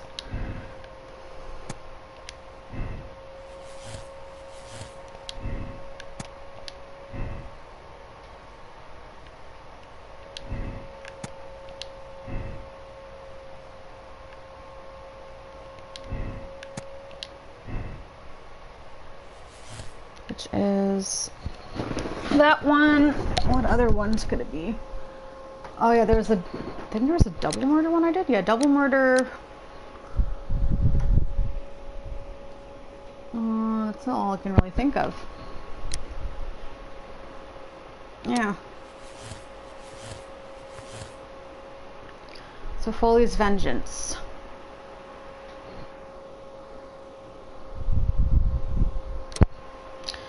Charles Foley organized the theft of the Hellenistic treasures, which was related to the double murder at Half Moon Street. Leighton Chapman was a witness to the crime. Absolve Foley.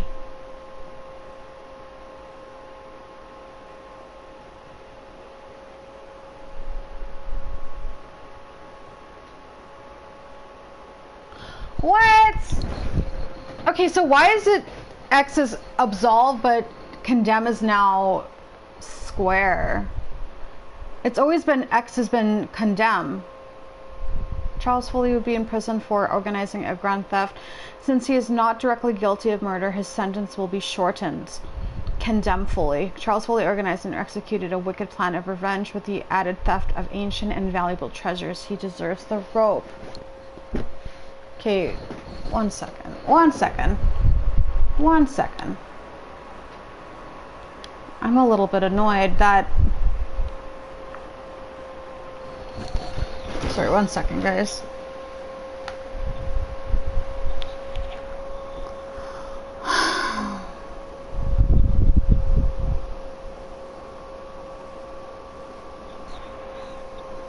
Get the maximum.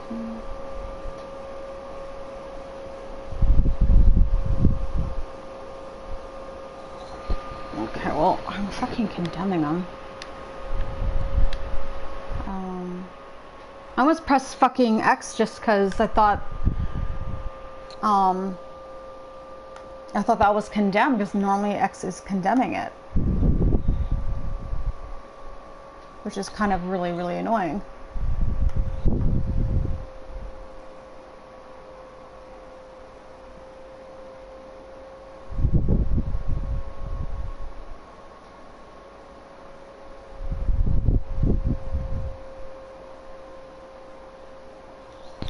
Well, I'm condemning them.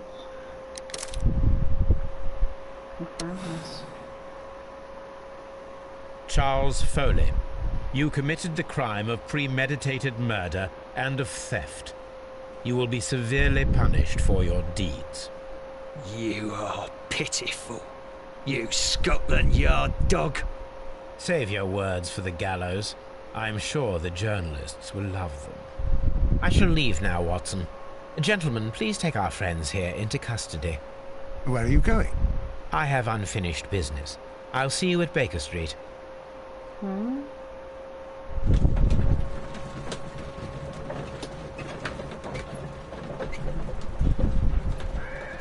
What I don't have to do now.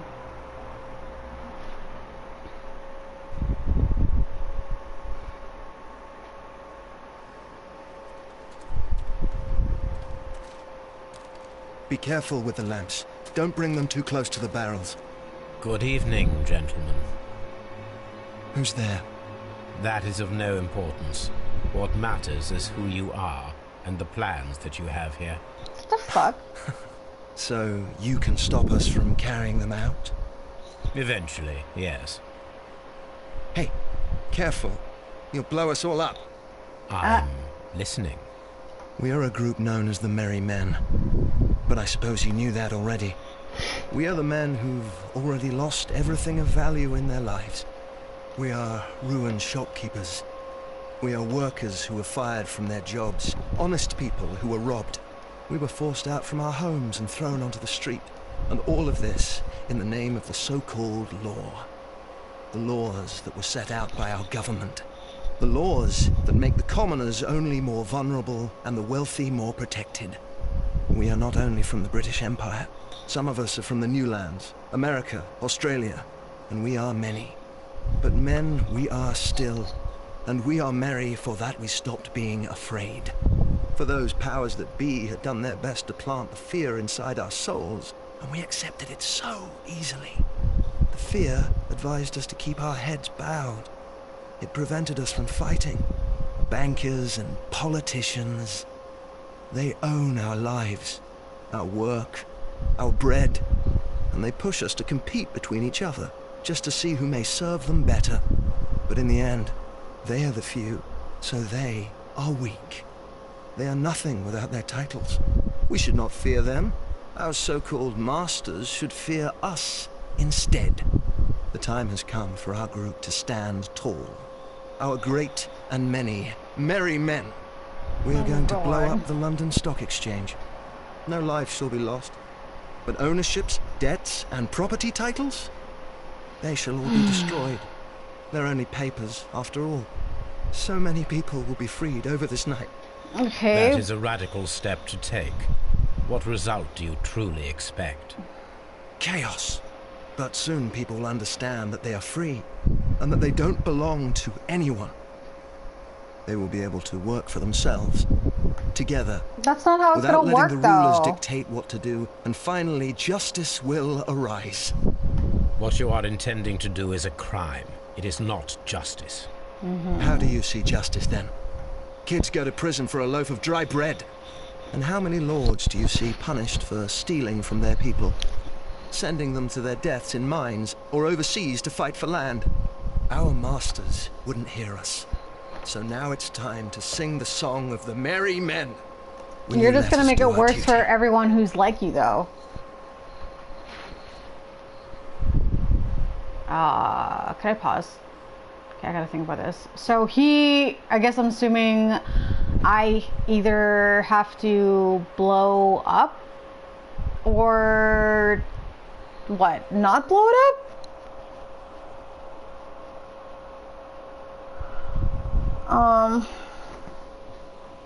So they want to blow up the...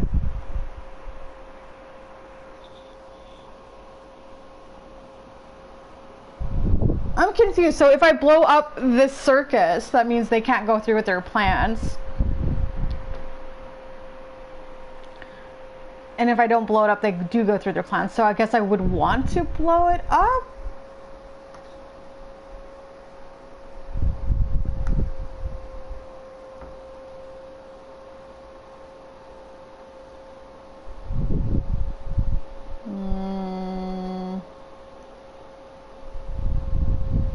I hope, well...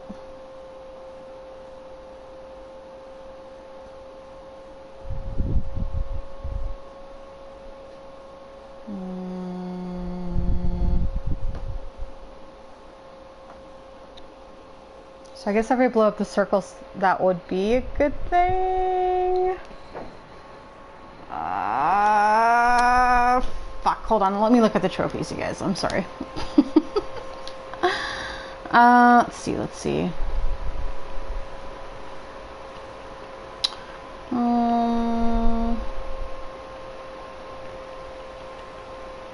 Okay, so I don't see anything regarding this. Is there a cigarette? Is there a cigarette? Oh. Fuck it. Fuck them. Oh, I hope I did that. Okay, I hope this is When okay. people fight the Order, they are too blind to see the consequences that throw society into chaos. I shall stop your actions, but not you. Run. Now!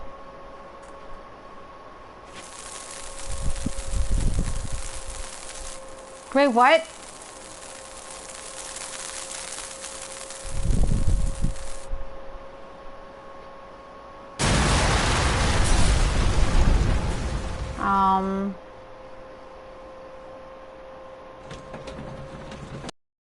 So did I don't know if that was condemning them or not. I thought I would...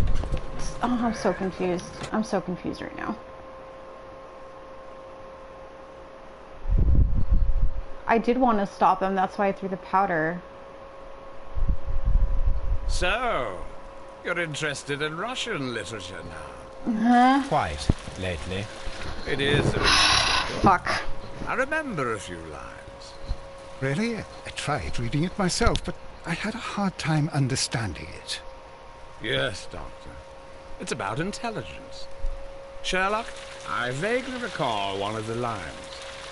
Sometimes it takes something more than intelligence to act intelligently. There were also a few words along the lines of pain and suffering are always inevitable for a large intelligence and a deep heart. Tell me, Doctor, does my brother show any signs of pain or suffering? Wow. Not that I know of. Because you see, Doctor, behind all of his masquerade, my brother does possess a deep heart. So deep that he does not recall where he places his love. Wow. Well, I'm sure that... His love and his duty that, in the first place, should be directed towards the Empire. For without it, we would be nothing. A country filled with uncivilized men. You guys are And the uncivilized. Empire needs order and discipline. It has no room for chaos. People who commit crimes, or at the very least intend them, deserve punishment, Sherlock. Without justice, there can be no civilization. But we serve the truth, not justice. Your truth, Doctor, that may prove immoral. I'm so confused. Did I fuck up? Terrorize London, destabilizing the whole empire. Terrorize only the powers whom you serve, Mycroft. Not I, not Watson, not Mrs. Hudson, not Wiggins. Sherlock, the merry men are to be stopped. Not by me. You created the merry men. Stop them yourself. Only make sure that you don't create 10 more merry men by arresting the one. Good night, Dr. Watson. Oh god, so was that absolve them then? Shit, I think I fucked up there. Anything in the post, Watson? Any clients worthy of our attention? Oh my god. Only a second reminder from Mrs. Hudson about our new neighbour. She urges you to remove your... Oh, I don't care about that. Holmes, the lady who will be moving in shortly has requested the use of our spare room to place all of her boxes. Wait, what? Is it Irene? Oh god, it better not be fucking Irene.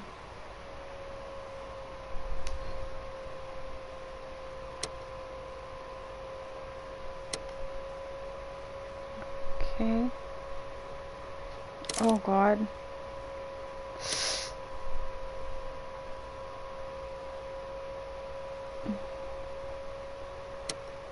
Okay.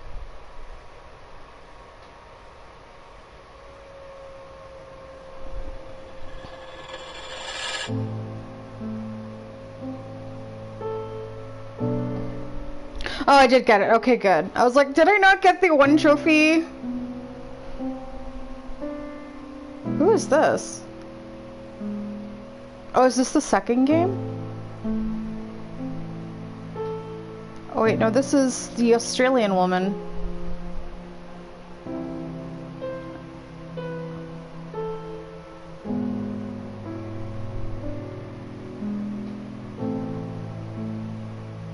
Oh, interesting.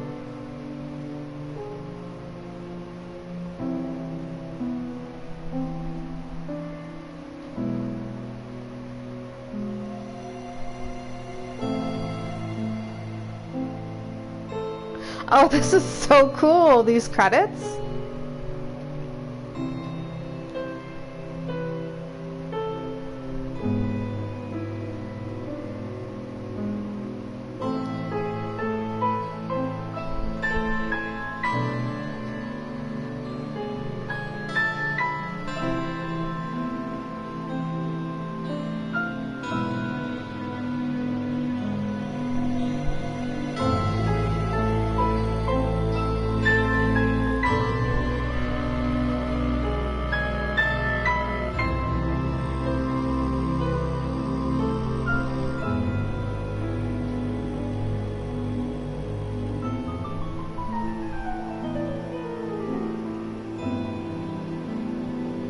This is the sun.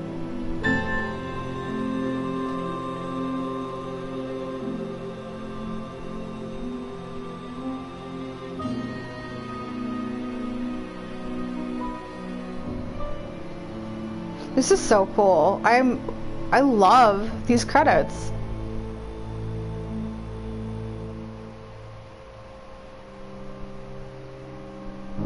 Nice. Okay, you guys, so that is the end of Sherlock Holmes Crimes and Punishment. Yeah, really fun game. I really liked it. I think there's like a couple or like one trophy that I still need to get. I think it's the one where you have to like view all the possibilities. I never guess. What? Hold on, 1 second. I thought I had that one already. What the hell? Oh, never mind. That's reach 6 correct conclusions for all 6 cases. Cool. Yeah, the only... Oh my god, I missed one trophy. So the only trophy I need to get is a complex mind, which is reach all possible conclusions in the game. And then I have the platinum. Oh, that sucks. I wish I had known about that.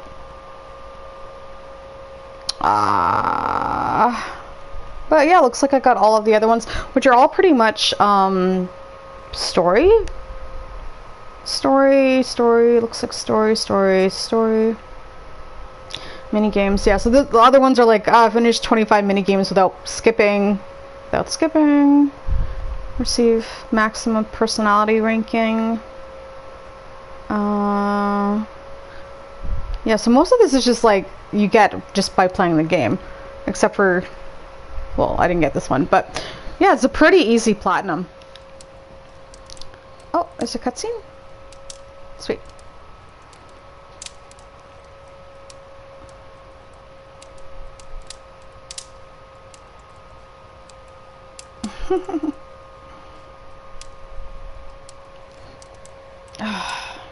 God, I wonder if I have to play the entire game again, or if I can just like do. I wonder if there's like a chapter select, or that sucks. That really sucks. Let's open casebook. Crimes and punishment.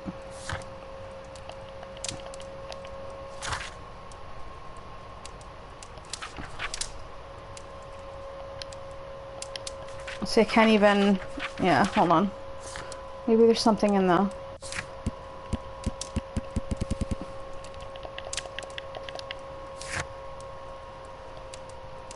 Okay. So I think I only did, out of the 6 cases, I think 2 of them are the... I only did the, looking at all of the different possibilities, I think. I don't know. I'll have to check. I know I did one for sure, but the other ones I wasn't really looking. Oh, that sucks. Okay, well guys, I hope you enjoyed the playthrough. I'm probably going to play the game quickly again just to try and get that last trophy. And then I will be also starting the second game, which I mentioned earlier, which is called Sherlock Holmes, The Devil's Daughter. So stay tuned for that. Please leave a like, subscribe, and I will see you guys in the next stream. Bye for now.